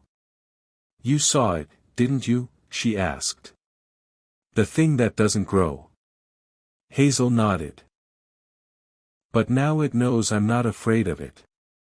And in the orchard, the silver flower Hazel had planted in the dark bloomed again. In daylight. For the first time in days, Winderfield Farm was quiet. Not dead, not still, just quiet in the way of something listening. The wildflowers in the pasture shimmered gently under morning light, their silver and gold petals swaying even in the absence of wind. Bees hovered low, cautious but curious, and birds had returned to the orchard, nesting in branches newly thick with leaves. Hazel stood on the porch with Thistle at her side. The old farmhouse behind them felt somehow younger now, as though the earth beneath it had settled after a long stretch. The air no longer carried the strange tension it had before, the unnatural hush, the sense of something waking too fast. But neither did it feel entirely at peace. It felt expectant. Winnie emerged from the barn ruins with a wheelbarrow full of charred beams and nails. "If the villagers are done torching things, maybe we can rebuild this properly." "We'll need to keep it away from the pasture," Hazel said. "The verdancy doesn't like too much weight overhead." Winnie arched a brow. "The dirt told you that?" Hazel smiled faintly. Sort of. Thistle was kneeling in the field, her fingertips buried gently in the soil. When she stood, a ring of mushrooms had sprouted around her, delicate and pale with glowing stems. She looked more solid by the hour, less a bloom of magic and more a person again. I can hear them, she said, brushing her hands off. The things beneath. The memory roots. What are they saying? Hazel asked. Thistle hesitated. They're unsettled. Hazel frowned. I thought they'd be calm now. After the root mind. They're calm about us, Thistle said. But not about the others. The villagers. The old fears. The unburied debts. Hazel stiffened. What debts? Thistle turned slowly toward the orchard, where Mayor Ambrose and several villagers had begun laying out saplings near the edge of the fence. They sealed the verdancy once. But sealing it doesn't erase the cost. It just delays it. Hazel didn't speak for a long moment. The past was like an overgrown garden, easy to ignore, but always threatening to sprout through the floorboards. The more they unearthed, the more it would push back. Then it's time to unseal the truth, she said finally. They approached the villagers just as Mayor Ambrose was finishing a speech about renewal and responsibility. He fell silent when Hazel and Thistle approached, the crowd parting like reeds around them. Mayor, Hazel said calmly, we need to talk about what was buried. Ambrose looked tired. I was afraid you'd say that. You knew, she said. About Thistle. About the sacrifice. You were there. I was, he admitted. I was 23. Your parents asked the council for help. We all agreed to the pact. Your mother, she didn't want to choose, Hazel. But the verdancy required a living tether. Thistle stood beside her, arms folded. And none of you thought to unearth me, she asked. It was safer if you remained forgotten, Ambrose said, voice soft. So long as the seal held. But it didn't hold, Hazel said. And now that the verdancy is awake, it remembers the debt. What does it want? Ambrose didn't answer. The earth did. A rumble passed beneath their feet. Not violent, but deliberate. Across the field, roots broke the surface like fingers. Vines unfurled from the base of the orchard trees, spiraling outward and looping, curling tendrils.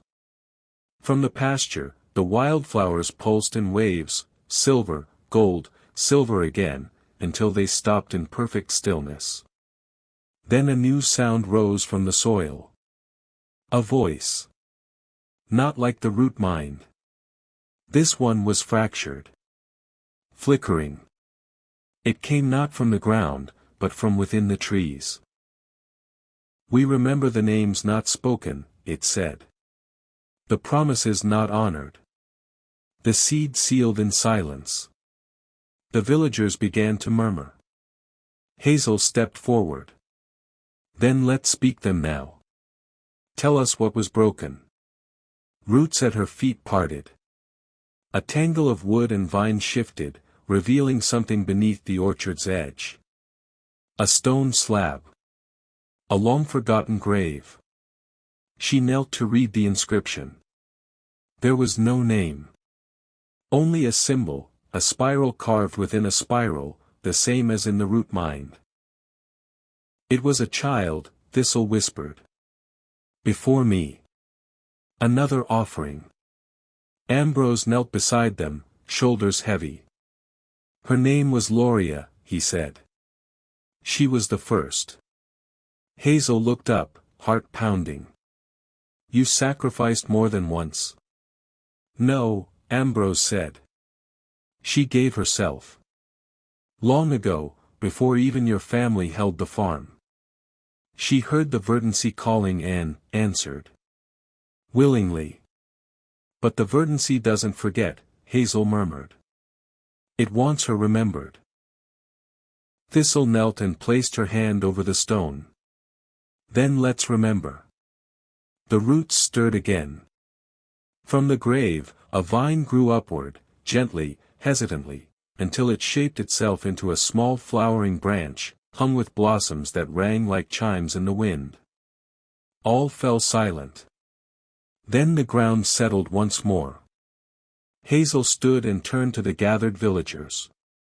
The verdancy doesn't demand blood, she said.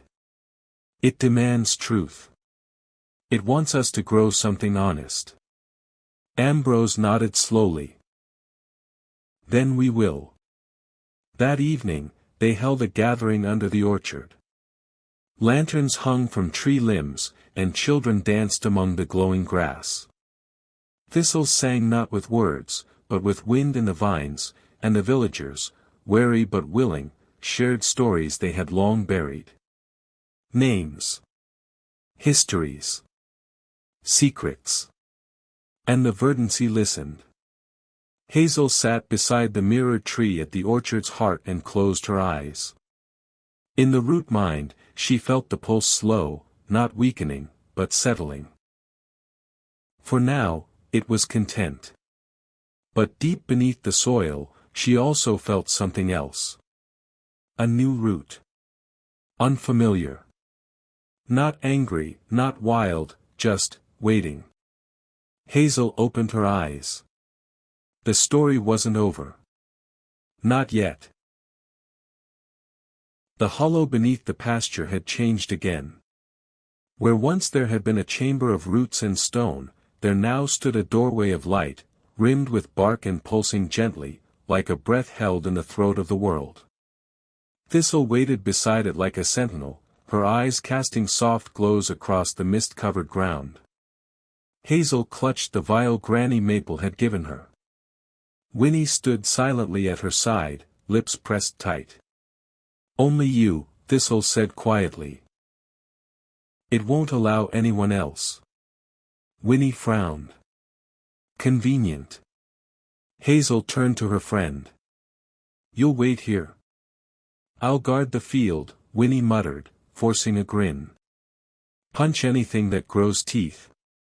Hazel gave her a grateful nod and stepped toward the doorway. You'll be there, won't you? She asked Thistle. The other girl hesitated. Some part of me. Hazel uncorked the vial. The spores inside swirled with golden light, bitter and thick as she swallowed them. Instantly, she felt them bloom behind her eyes and pulse through her veins. Her vision warped. The ground stretched and shimmered, the trees bent sideways as if viewed through water, the sun bled colors she didn't know the names of. Then, the doorway opened, and the world fell away. She landed in silence.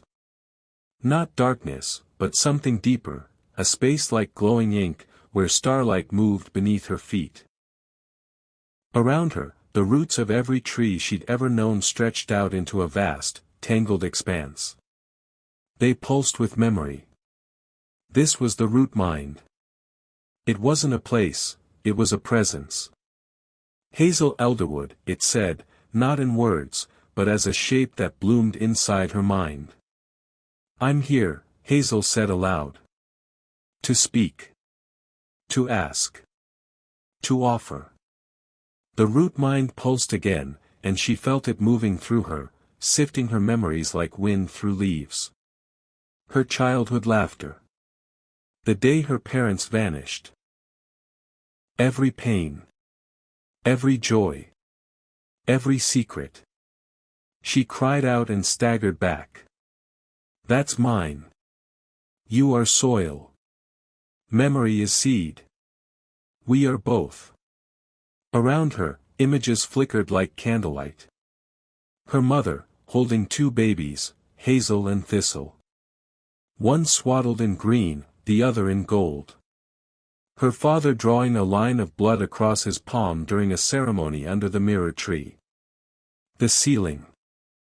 The storm. A scream swallowed by roots. Hazel fell to her knees. You took her, she whispered.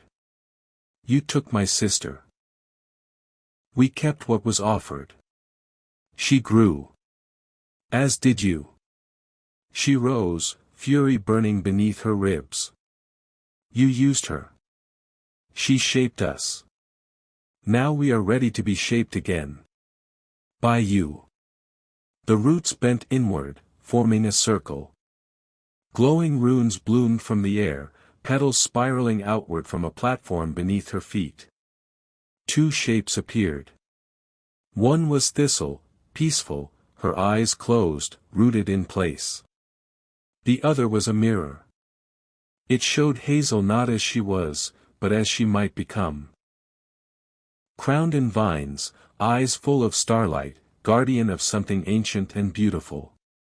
One must shape. One must sleep. Hazel stared between them. I don't want to erase her. Then share. A third vision bloomed, both sisters side by side. Not one above the other. Not one forgotten. Two roots entwined, feeding the same soil. Hazel above, Thistle below. A balance. Can we both remain? Hazel whispered. The root mind quivered. There is risk. Confusion. Growth requires pain. She stepped toward the shared vision, hands steady now. Then let it hurt. But let it live. The petals around her burst open, vines spiraling upward, not to bind, but to merge. They touched her skin, threading through her fingers, braiding into her memory. Her boots cracked open. The ground accepted her, not as something to bury, but something to anchor. And there was Thistle. Not as a ghost, not as a reflection, just herself. Her eyes brimmed with tears. You chose both. Hazel took her sister's hand. We are both. They stepped together into the mirrored tree. And in that moment, they rooted. When Hazel opened her eyes again, she was lying in the pasture. The pods were gone, replaced by wildflowers glowing silver and gold in the rising light. She sat up as footsteps approached. Winnie rushed over and knelt beside her. You're back. Hazel nodded. We both are. Thistle appeared near the orchard, barefoot and blooming, her smile soft but steady. She's not a memory anymore, Hazel said. She's real. From the hills beyond, villagers began to arrive, some wide-eyed, some hesitant. But this time, they carried baskets and tools. No torches. No weapons. Mayor Ambrose stepped forward slowly, gaze shifting between Hazel and Thistle, then to the wildflowers. Hazel met his eyes and spoke clearly. This land is alive. It remembers what we give it. So let's plant something worth remembering. Hazel's boots refused to move. Not by choice, but because the ground beneath her feet had turned soft and clinging, like warm tar or moss after rainfall. She could feel it breathing, a slow pulse beneath the soles of her boots. The mist figures, 6 of them now, stood in a semicircle, eyeless faces tilted slightly toward her, as though seeing with something other than sight. Winnie didn't scream. She did what she always did when frightened, she got mad. What in the root-rotting hells are those things, she hissed, drawing a rusty old trowel from her belt like it was a sword. One of the mist shapes cocked its head. A hollow wind poured through the air as it took a step forward, and the edges of its form shimmered, almost flickering, like it wasn't entirely there. Hazel tried to speak, but her throat felt coated in dust. The voice, low and vast and rooted, came again, but this time not from the ground. It came from the figures. The line has cracked. The soil has stirred. The last knower has remembered. Winnie glanced at Hazel. Is it talking about you? Hazel managed a nod. Her mind was racing. Last knower? What did that even mean? And how could the seed remember something she didn't? The figure nearest them stepped closer, mist trailing behind it like vines dragged through water. From its elongated hand sprouted a cluster of tiny, glistening pods, each pulsing softly with a light like foxfire. It reached toward Hazel. Hazel stepped back instinctively, but the ground held her fast. Her boots were now sunk an inch deep in soft, rippling soil. I don't want whatever you're offering, she said through gritted teeth. It is not offered. It is owed. The pod split open soundlessly. From within, a fine dust drifted into the air, glimmering in gold. Hazel coughed, trying to shield her face, but the dust swirled like it had a mind of its own. It wrapped around her, warm and faintly sweet-smelling, and then, a rush of sensation. She was falling. Not her body, just her mind. Down through layers of memory she didn't know she had. Down past the day she lost her parents. Down past the early days on the farm. Down past birth. Past time. Images flickered across her inner vision, her mother kneeling beside a flower that hummed softly in the moonlight, her father drawing symbols in chalk over the root cellar door. A great underground tree with leaves made of mirrors, villagers surrounding a young girl and chanting in sorrow. Then, a glimpse of her parents, standing on the pasture during a thunderstorm, hand in hand. And then darkness. Hazel came to with a gasp. Winnie was shaking her, her freckled face pale. Hazel. Say something. Hazel blinked. The mist had vanished. The figures were gone. She sat up slowly, soil still clinging to her legs. I saw something. I think I saw why they vanished. Winnie raised an eyebrow. You mean your mum and dad? Hazel nodded. They were guarding it. The thing that's beneath us. The verdancy. Winnie looked at the now settling cracks in the pasture. That's the thing the book talked about. Hazel glanced over at the field, the edges of her vision still tinged with gold. It's more than just a thing. It's a system.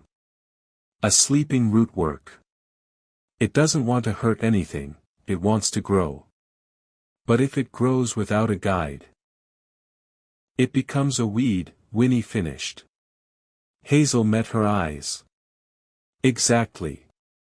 They stood in silence for a moment, letting the wind press against their coats. A crow cried out from a fence post, a harsh bark of sound that echoed strangely. Then Winnie huffed. Okay. So. Let me see if I've got this straight. There's a magical consciousness made of roots sleeping under your farm, your family was babysitting it, it's waking up, and you're the new babysitter. Hazel shrugged, a dry smile on her lips. That's the gist. I hate this, Winnie muttered. But I also hate unfinished stories. So what now? Hazel turned her eyes toward the greenhouse.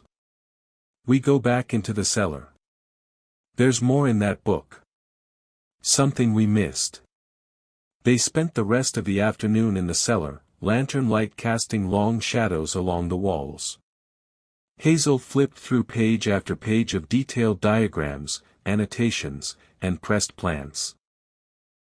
Some entries were marked with elder runes she could only partially understand. Others had been blacked out with ink so thick it tore the paper. Then, near the end, they found a loose page tucked between two others. It was a letter. Written in her father's hand. Hazel, if you're reading this, it means the seal has broken. We tried to contain it. We tried everything. But the verdancy is not evil, it is untamed. It feeds on what is forgotten, and it returns what is buried. If you choose to bind it again, you must offer it something precious, something living. That is the rule of root and return. If you choose to grow with it, be ready to leave the world behind. The bottom of the letter was smeared. A single word remained beneath the stain, remember. Winnie stared at the page. You're not seriously considering feeding it something, are you? Hazel looked down at her hands. No. Not yet. Not until I understand what it means to grow with it. A beat passed. Then, somewhere far above them, the barn bell rang. They froze. No one uses that bell, Winnie whispered. They climbed out of the cellar and bolted toward the barn, the sky now a pale shade of purple and gold. The bell tolled again.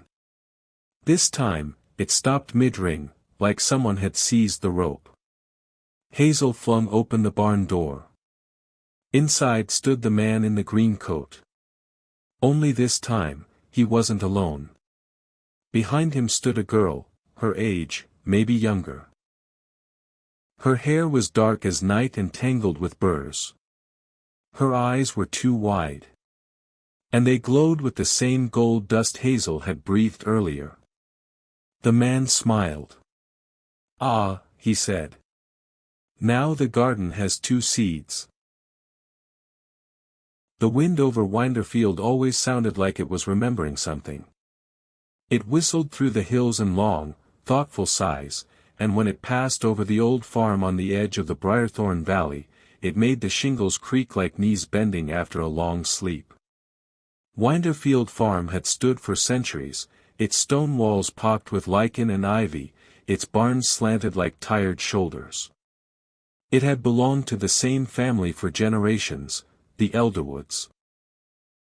And though the land was no longer the most fertile, and the fences leaned like old men, the place still pulsed with a quiet, rooted kind of magic. Not spells or fairy lights or sudden transformations, no, it was subtler than that.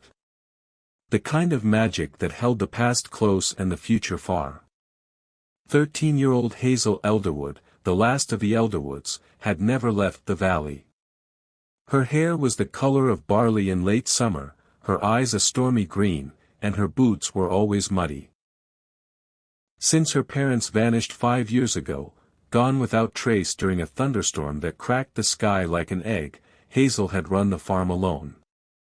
The village down the hill offered pity but little help. She preferred it that way. The chickens listened better than the villagers, anyway. But lately, the land had begun to behave, strangely. It started with the earth itself. Hazel noticed it while planting the spring carrots, a thin seam of silvery soil running just beneath the top layer of loam. When she touched it, it felt warm. Pulsing, almost. Like it was alive.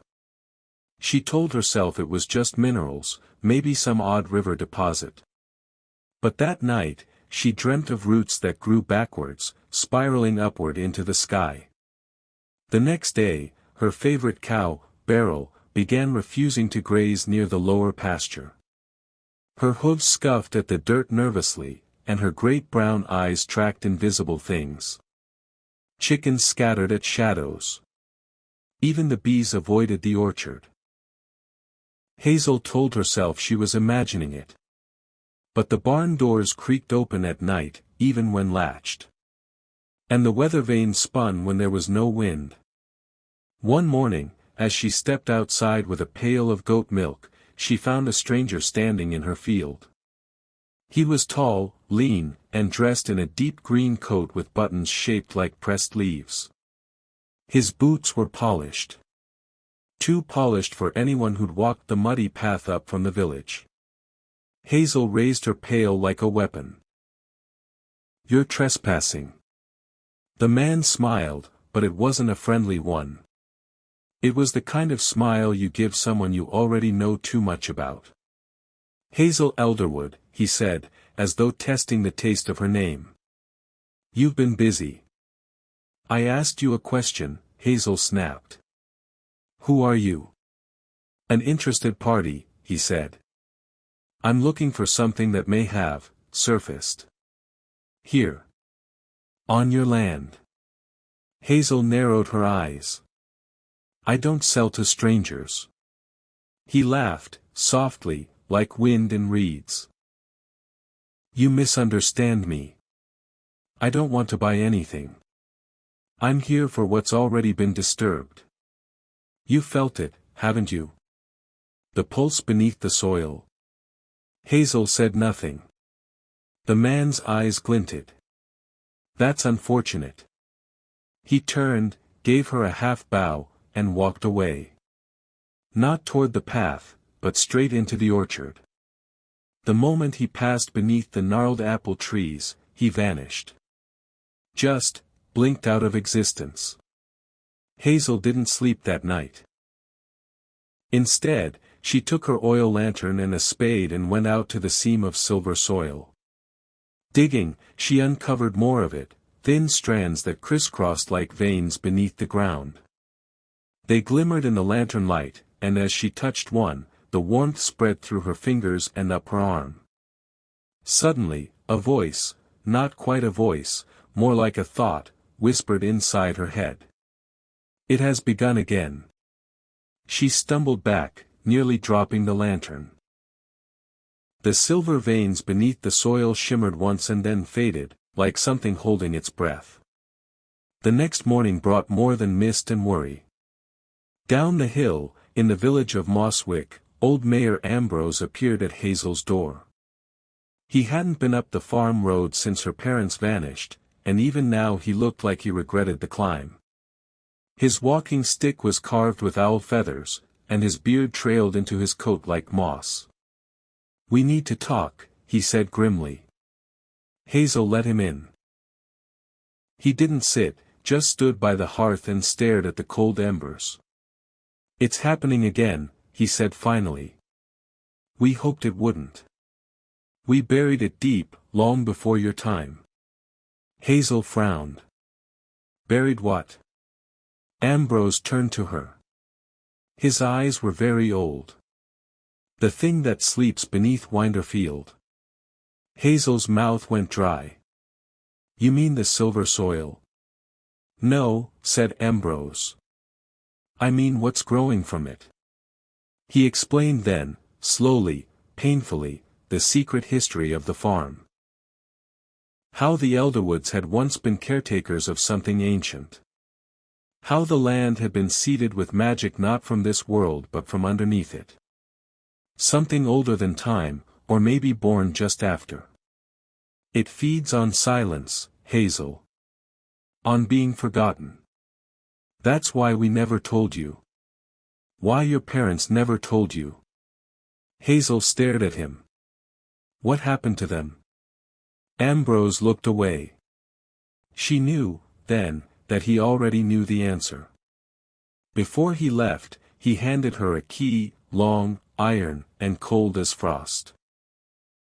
It opens the cellar beneath the greenhouse, he said. Your father swore never to open it unless it stirred again. Hazel clutched the key tightly, unsure whether to be furious or terrified. That night, a second dream came. This time, it wasn't roots. It was eyes. Dozens of them, blooming in the dark, staring upward. Watching her. And a voice, no longer a whisper, spoke through them, you are the last of the line. You must choose what grows, and what dies. Hazel woke with blood on her fingertips. And outside, in the lower pasture, the soil cracked open. The morning after the dream, Hazel stood at the edge of the cracked pasture, the long iron key heavy in her coat pocket. Mist clung to the grass like spider silk, and birdsong had vanished from the hedgerows. Where the ground had split, something had surfaced, not risen, but emerged, like a blister breaking. A shape sat half submerged in the soil, not rock, not root, but something smoother. Almost organic. Hazel didn't dare touch it. Instead, she stepped back, boots sinking into the damp earth, and turned toward the greenhouse. It had always been her mother's place. The panes were fogged with age and mildew, and ivy had strangled its corners long ago. Inside, the air was thick with rot and sweetness, the smell of forgotten things. Most of the clay pots had cracked. Dried herbs hung like shriveled bats from the rafters. Hazel had never noticed the trapdoor. It sat beneath the old potting bench, flush with the floorboards, as though it had always been part of the wood. But the key in her pocket grew warmer the closer she came to it, pulsing faintly against her fingers. She hesitated. Her heart thudded loud in her ears. Then, slowly, she bent down, fitted the key into the lock, and turned. With a rusty groan, the door unlatched and swung upward. Darkness spilled out, thicker than it should have been. It felt old. Undisturbed. The kind of dark that doesn't forget. She lit a lantern. The cellar stairs descended into the earth at an angle, narrow and steep, carved from stone that wept moisture. Hazel's breath came in tight puffs as she moved downward, each step echoing behind her like a second set of feet. The walls were lined with roots, thin, silver-streaked tendrils that seemed to move when she wasn't looking. They pulsed faintly, like veins. At the bottom of the staircase was a small chamber, circular and domed, with a single wooden table at its center. Upon it lay a book. Hazel set the lantern down and reached for the cover. It was bound in leather, dark and stiff. When she opened it, the pages crackled. They were filled with drawings, botanical sketches unlike any she'd ever seen. Plants that grew upside down. Trees with hollow trunks filled with teeth. Flowers that whispered to each other in curling runes. Some pages were annotated in her mother's handwriting. Others in her father's. But one page, toward the end, had a third script, spindly and curved, inked in a language Hazel didn't recognize. Below it was a pressed stem of a silver plant, still faintly alive. She flipped back to the front of the book, where a name had been inked in red, the verdancy below, a record of the deep flora. Hazel touched the script. A hum stirred in the chamber. Not loud, but pervasive. Like the sound of water moving beneath stone. And then something clicked. She turned. At the far end of the chamber, a crack had appeared in the wall. It was small, only a hand's width, but from it seeped a silvery mist that glowed faintly. The mist moved like it had a purpose. It wrapped around a table leg, slithered along the floor, and stopped just short of Hazel's boots. Then it sank into the floorboards and vanished. Hazel backed up the stairs faster than she'd come. When she burst from the greenhouse, midday's sun stung her eyes, but the warmth did little to ease the chill in her spine. She needed help. But who in Mosswick would believe her? The villagers already whispered about the Elderwood family. About her mother's odd herbs, her father's strange maps, and Hazel's own stubborn way of talking to the animals like they were neighbors. But Hazel knew someone who might at least listen. Winnie Croft had been her friend since they were both 6 years old and daring enough to steal scones from the bakery window. Winnie was the daughter of the blacksmith, and while she didn't believe in ghosts or magic, she had a knack for knowing when someone was lying. That made her a rare sort in a village full of gossips. Hazel found her in the forge, hammering iron into the shape of a horseshoe, her braids tied back in a knot. "You look like you just crawled out of a tomb," Winnie said when she saw her. "Close," Hazel said. "It was a root cellar. And something's waking up." Winnie blinked once, set down her hammer, and without another word, pulled off her apron. "Go on." Hazel told her everything, about the man in green, the silver veins, the book, the dreams, the voice in her head. When she finished, Winnie didn't laugh. She just leaned back against the forge wall and stared at the ceiling. "You know," she said slowly, "my gran used to talk about the old things. Said they lived beneath the land, before even the birds learned to sing. Said some farmers used to grow plants that could think, or remember your name, or turn into you if they got enough sun." Hazel shivered. Did she say how to stop them? "No," said Winnie. "Just that once they wake up, they don't sleep again." They returned to the farm that afternoon, and Hazel showed her the cracked pasture. Winnie frowned. "That's not a root. That's a limb." Hazel looked closer. The shape half buried in the soil had a curve, almost like a knuckle. And it was growing. Slowly, but definitely. As the sun dipped behind the hills, a second crack appeared nearby. Then a third. And then the mist returned. It poured from the soil like steam, swirling around their ankles.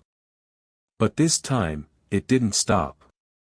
It rose higher, taking shape, tall, thin figures with too many joints, too long arms, and eyes like empty seed pods. They didn't move. They simply stood. Watching. Winnie grabbed Hazel's arm. "We need to leave." But Hazel couldn't move. The ground beneath her hummed, and a voice, deep, resonant, ancient, rose from the soil. "She has read the book. The seed remembers." And then the figures stepped forward. Hazel stood frozen in the doorway of the barn, staring at the girl beside the man in green. She had never seen her before, not in the village, not at the market, not in any memory she could trust.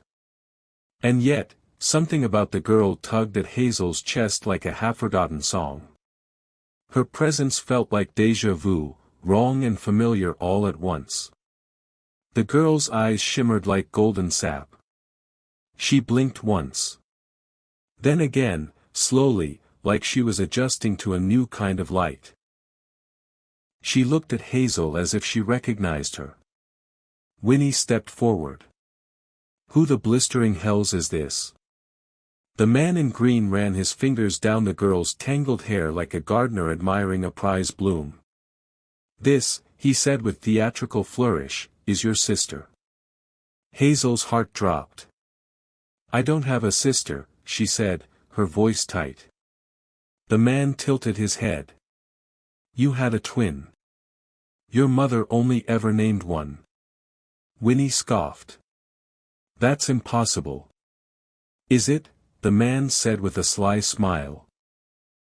"Your parents never told you what happened before the storm. You never asked what the price of sealing the verdancy truly was."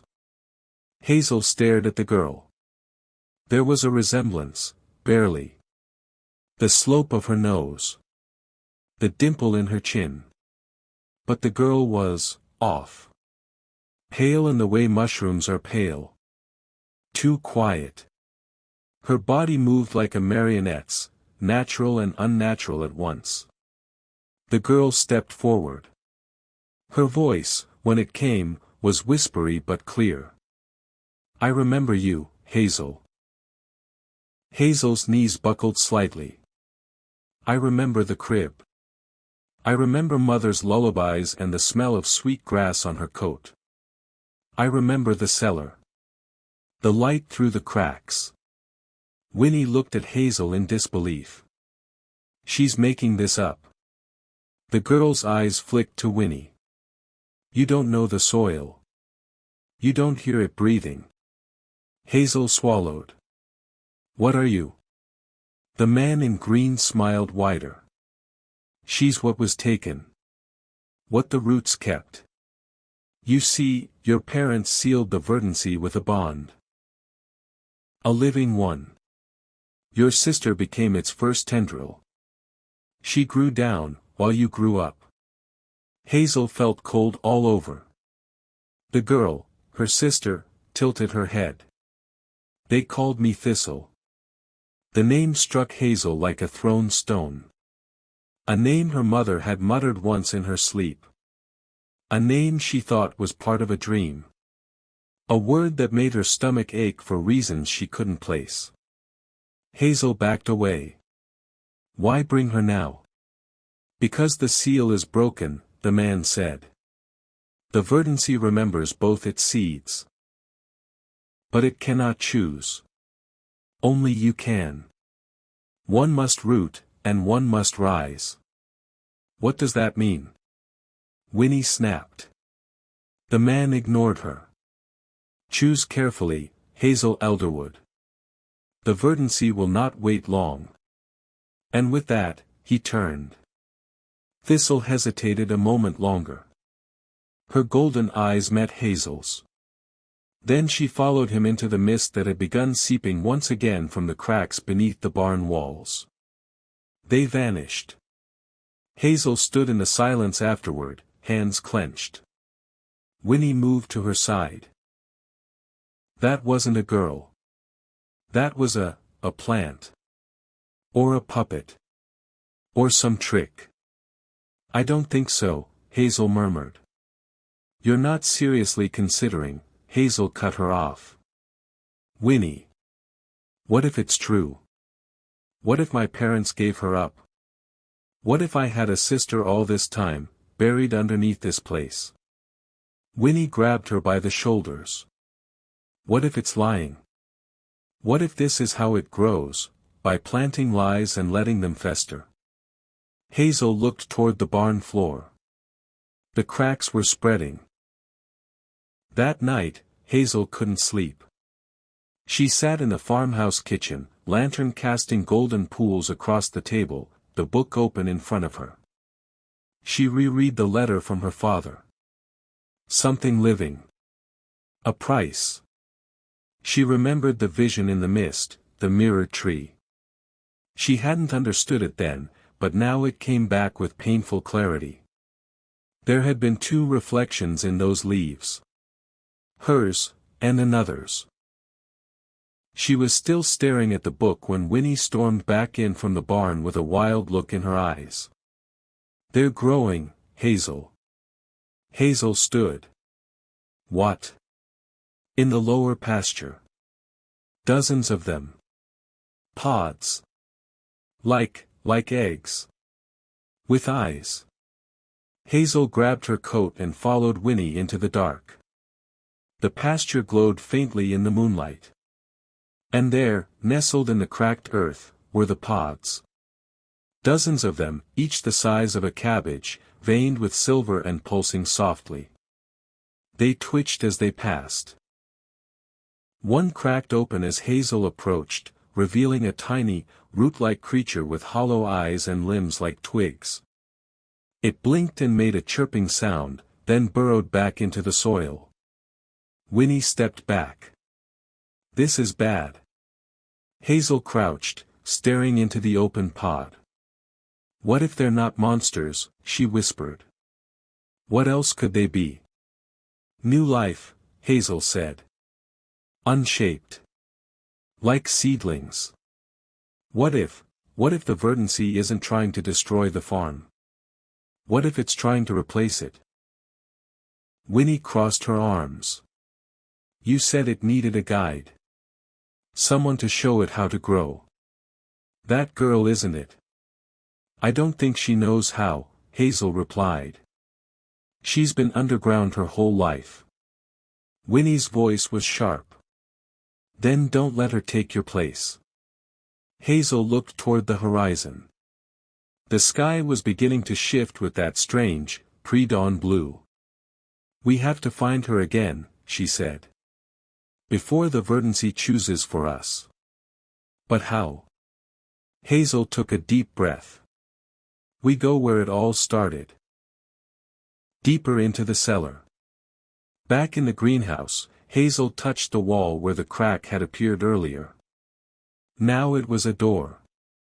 A new one, arched and made of root, woven tightly like a basket. It hadn't been there yesterday. From behind it came a sound. Not a growl. Not a voice. A heartbeat. Hazel placed her hand on the root door. It opened. Inside, a stairway spiraled downward, carved into stone and root, lit faintly by the glow of veins in the wall. She turned to Winnie. "Are you with me?" Winnie rolled her eyes. "I've come this far. If a weird plant-eating dirt god's going to eat someone, I want front row seats." Together, they descended. As they vanished into the dark, the door closed silently behind them. Above, in the pasture, dozens more pods began to bloom. And in the center of the field, a lone figure emerged from the mist. Thistle. She knelt beside a new pod and whispered to it. It opened. And her reflection bloomed inside. The stairway curled downward in a slow, aching spiral, slick with moss and soil. Hazel counted 47 steps before the air began to change, cooler, damper, and full of something old. Not rot, but memory. It smelled like fallen leaves crushed under boot, or the hollow insides of a tree long since split by lightning. Winnie, behind her, muttered, "If something jumps out and eats me, I'm haunting you." Hazel didn't answer. Her fingers traced the walls as they walked, and she noticed something peculiar. The roots weren't just growing, they were carved. Shapes. Patterns. Symbols that repeated the farther they descended. Spirals. Eyes. Trees upside down. "They look like language," Hazel whispered. "Great," Winnie said. "Murder vines that can write." The stairs opened into a vast chamber. It was larger than any space that should have existed beneath the farm. Circular, cathedral-like, and domed with arching root columns, the walls pulsed faintly with veins of bioluminescence. At the center stood an enormous tree, not alive in the traditional sense. Its bark shimmered with mirrored facets, like it had grown from obsidian and glass, and its roots didn't dig into the ground, they floated slightly, tangled and twisted in the air as though reaching. Hazel stepped forward slowly. "Is this the verdancy?" she whispered. "No," said a voice behind the tree. "This is its heart." Thistle emerged from the roots, barefoot and calm. Her eyes glowed less now, dimmed to a soft golden sheen, like fireflies behind a curtain. Hazel's breath caught. "I needed you to see it," Thistle said. "Before you decide." "Decide what?" "To take root," she answered. "Or to let me." Hazel clenched her fists. "Why now? Why come back after all these years? Why reveal yourself?" "Because it's time," Thistle said softly. "The verdancy's been asleep too long. It remembers only echoes and vines. But it needs a shape. A voice." Winnie stepped between them. "And you think you're that voice?" "I was born to be," Thistle said. "Planted. Buried. Raised by root and thought and memory. I know its song." "You were stolen," Hazel said. "Whatever our parents did, they didn't mean to give you away." "I wasn't stolen," Thistle replied. "I was given. That was the cost. One seed to seal it. One seed to forget." Hazel looked at the tree. Its mirrored bark, the hollow in its center, the way its branches twitched toward her like it knew her. "You still haven't answered," Hazel said quietly. "Why me? Why not just take it? If you're so bonded to it." Thistle's expression cracked.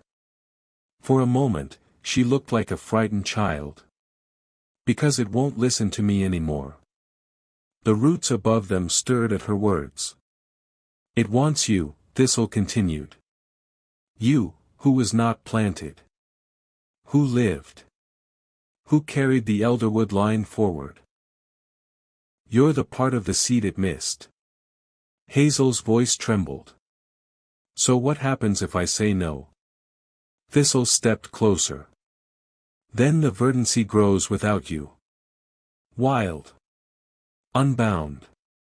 Like it did in the old times, before names and stories. Before it was sealed. And this time, no storm will stop it. Winnie put a hand on Hazel's shoulder. She's trying to guilt you into taking root. That's not choice. That's manipulation. Hazel stared into her sister's eyes. What happens if I say yes? Thistle didn't blink. You'll stay. You'll become the root keeper. You'll feed it memory. It will grow into something shaped, not savage. The farm will become a sanctuary. And what about you? Hazel asked. What happens to you if I take your place? Thistle hesitated. I don't know. The mirrored tree shivered. Hazel walked slowly toward it, boots echoing faintly in the chamber. She reached out, hand trembling, and touched the bark. It was warm. Not like wood. Not like stone. But like skin. And something deep inside it opened. She saw a flash of herself, older. Wiser. Rooted in the earth, hair braided with vines, eyes full of starlight. Animals gathered at her feet. Children laughed in the distance. A haven. A story never forgotten. Then another vision, Winderfield devoured by unchecked growth. Vines choking the house. Villagers lost beneath thorn and bloom. Thistle standing alone, surrounded by echoes and vines that had no names. She staggered back. Winnie caught her. Hazel. Hazel took a deep breath. I need time. The tree pulsed once, softly, like acknowledgement. But Thistle's face darkened. There isn't time. The pods are hatching. The verdancy wants an answer. Hazel's voice was steel. Then it can wait. Winnie dragged her back toward the stairway, and the tree didn't stop them. Not this time. As they ascended, Hazel asked, Do you think I'm being selfish? Winnie rolled her eyes. You're being careful. That's not selfish. That's wise. You're the only one even thinking here. They emerged into the greenhouse again, light from the horizon beginning to stretch over the hills. Morning. Barely. But something was wrong. Smoke. They ran to the front of the farmhouse. The barn was burning. Villagers were gathered in a loose semicircle, torches in hand, pitchforks raised. Leading them stood Mayor Ambrose, his cloak streaked with soot, eyes grim. Hazel shouted. What are you doing? Ambrose looked at her, old sorrow carved into his face. We saw the pods. The creatures. We remembered the stories. We buried this once. We won't let it rise again. Hazel ran toward him. That's not your decision to make.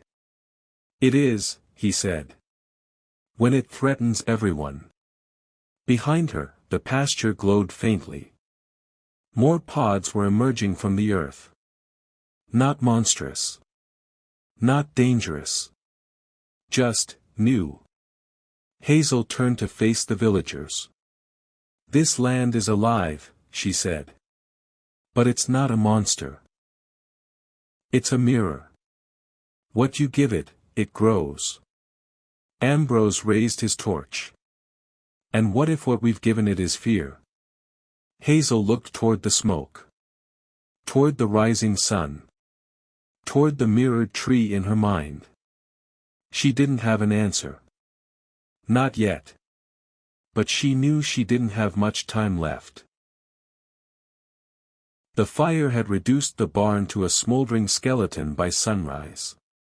The roof had collapsed inward, and the once proud red walls were blackened bones against the pale morning sky. The scent of ash hung thick in the air, cutting through the usual sweetness of dew and wildflowers. Hazel stood motionless at the edge of the pasture, smoke curling past her boots. She didn't cry. Not yet. The villagers lingered near the road, some clutching torches that hadn't been used, others shifting guiltily, watching her with wary eyes. No one approached. No one offered to help. Mayor Ambrose turned his back first, cloak flapping in the breeze as he trudged back toward Mosswick. One by one, the others followed, leaving scorched earth and silence in their wake. Winnie spat on the dirt. Cowards. Every last one. Hazel finally turned to her. It's not cowardice. It's fear. Old, buried fear. They remember something we don't. Winnie crossed her arms. That doesn't excuse arson. Hazel shook her head. No. But it means I need to understand what they're afraid of. She gazed at the pasture. Dozens of pods still glowed faintly in the grass. The fire hadn't reached them. And even now, in the daylight, they pulsed gently, silver and gold beneath their leafy shells. They didn't stop growing, she said softly. Winnie crouched beside one. No roots. Just tendrils. Like they're waiting. Hazel nodded. They're waiting for a story. For direction. For memory. She didn't return to the house. Instead, she gathered a satchel with the book, the letter, and a few bits of food, and started toward the orchard. Winnie scrambled to follow. Where are we going now? To find someone who remembers, Hazel said. Someone older than the village. Older than the farm. Winnie blinked. Who exactly do you have in mind? Hazel looked up at the twisted trees overhead. Granny Maple. Winnie stopped cold. You mean the hedge witch?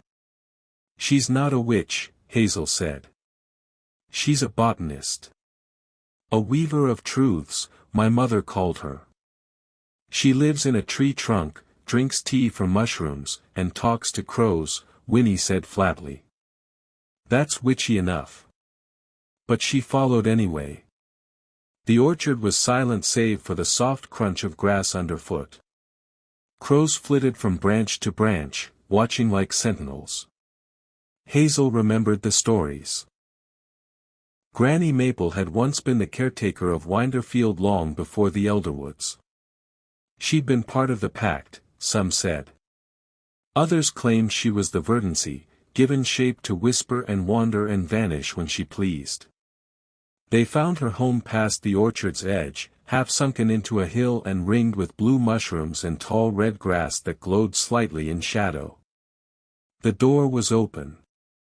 Hazel knocked anyway. A voice called from within. Took you long enough. Winnie grimaced. That's not creepy at all. They stepped inside. Granny Maple was ancient. Not in the way of the elderly, but in the way of mountains, layered, eroded, and unmoved. Her skin was bark-like and etched with lines deep as riverbeds. Her eyes were milky green but sharp beneath the fog. She was stirring something in a copper pot over a root fire that didn't need fuel. So, she said, not turning, the Verdancy has begun to dream. Hazel stepped forward. You know about it? Granny Maple gave her a look. Child, I bloomed with it. Hazel opened her satchel, laid the book gently on the table. I need to understand what it wants. Granny Maple sighed and sat across from her. What it wants, child, is what any garden wants, light, memory, and shape. But what it needs is guidance. The verdancy is a mirror. It reflects what you plant. Plant fear, get thorns. Plant hope, get shelter. Plant blood, well. You saw what happened last time. Hazel's voice was tight. My parents gave it my sister. Maple nodded slowly. Yes. And in doing so, they stopped it from taking more. The village would have been consumed. Instead, the verdancy was sealed. Kept sleeping. Dreaming only of roots and dark. Winnie muttered, so we're just snacks for a dirt god now. Maple smirked. You're more than snacks. You're soil. All of you. You feed it with stories, fears, love, loss. That's what makes it grow shaped. Hazel frowned. Then why is it waking now? Maple's voice dropped. Because the seal was not meant to last forever. It fed on Thistle's memory, but she is still alive. Still half-planted. And now you've stirred it. You've remembered. And the verdancy knows both its seeds are awake. Hazel shivered. It wants one of us to stay. Yes, Maple said. But it also wants to learn. If you give it only sacrifice, it will only ever ask for more. But if you give it understanding, it could become something else, Hazel finished. Something beautiful, Maple whispered. Hazel stood, determination igniting in her chest. Then I have to speak to it directly. Not through Thistle. Not through visions. I need the root mind itself. Maple arched an eyebrow. That's dangerous. There are things beneath even the verdancy. Forgotten spores.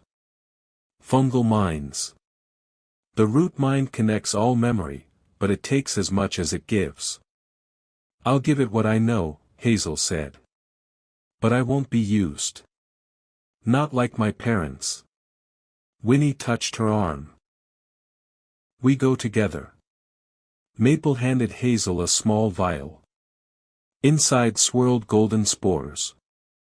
Swallow this when you reach the tree's hollow. It will open the gate. Hazel pocketed the vial. Then Granny Maple's voice turned grave. But beware, Hazel Elderwood. The root mind does not lie. It will show you truth. Even if it breaks you.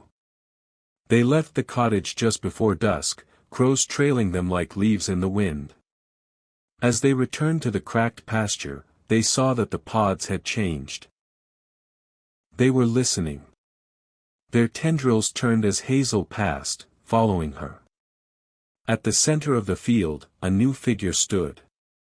Thistle. She was no longer barefoot. Her feet had rooted lightly into the soil, and her hair bloomed with soft white flowers. Her eyes glowed, not with gold, but with green light. She smiled faintly. You're ready. Hazel nodded. Then come, Thistle whispered. Let's show it who we are.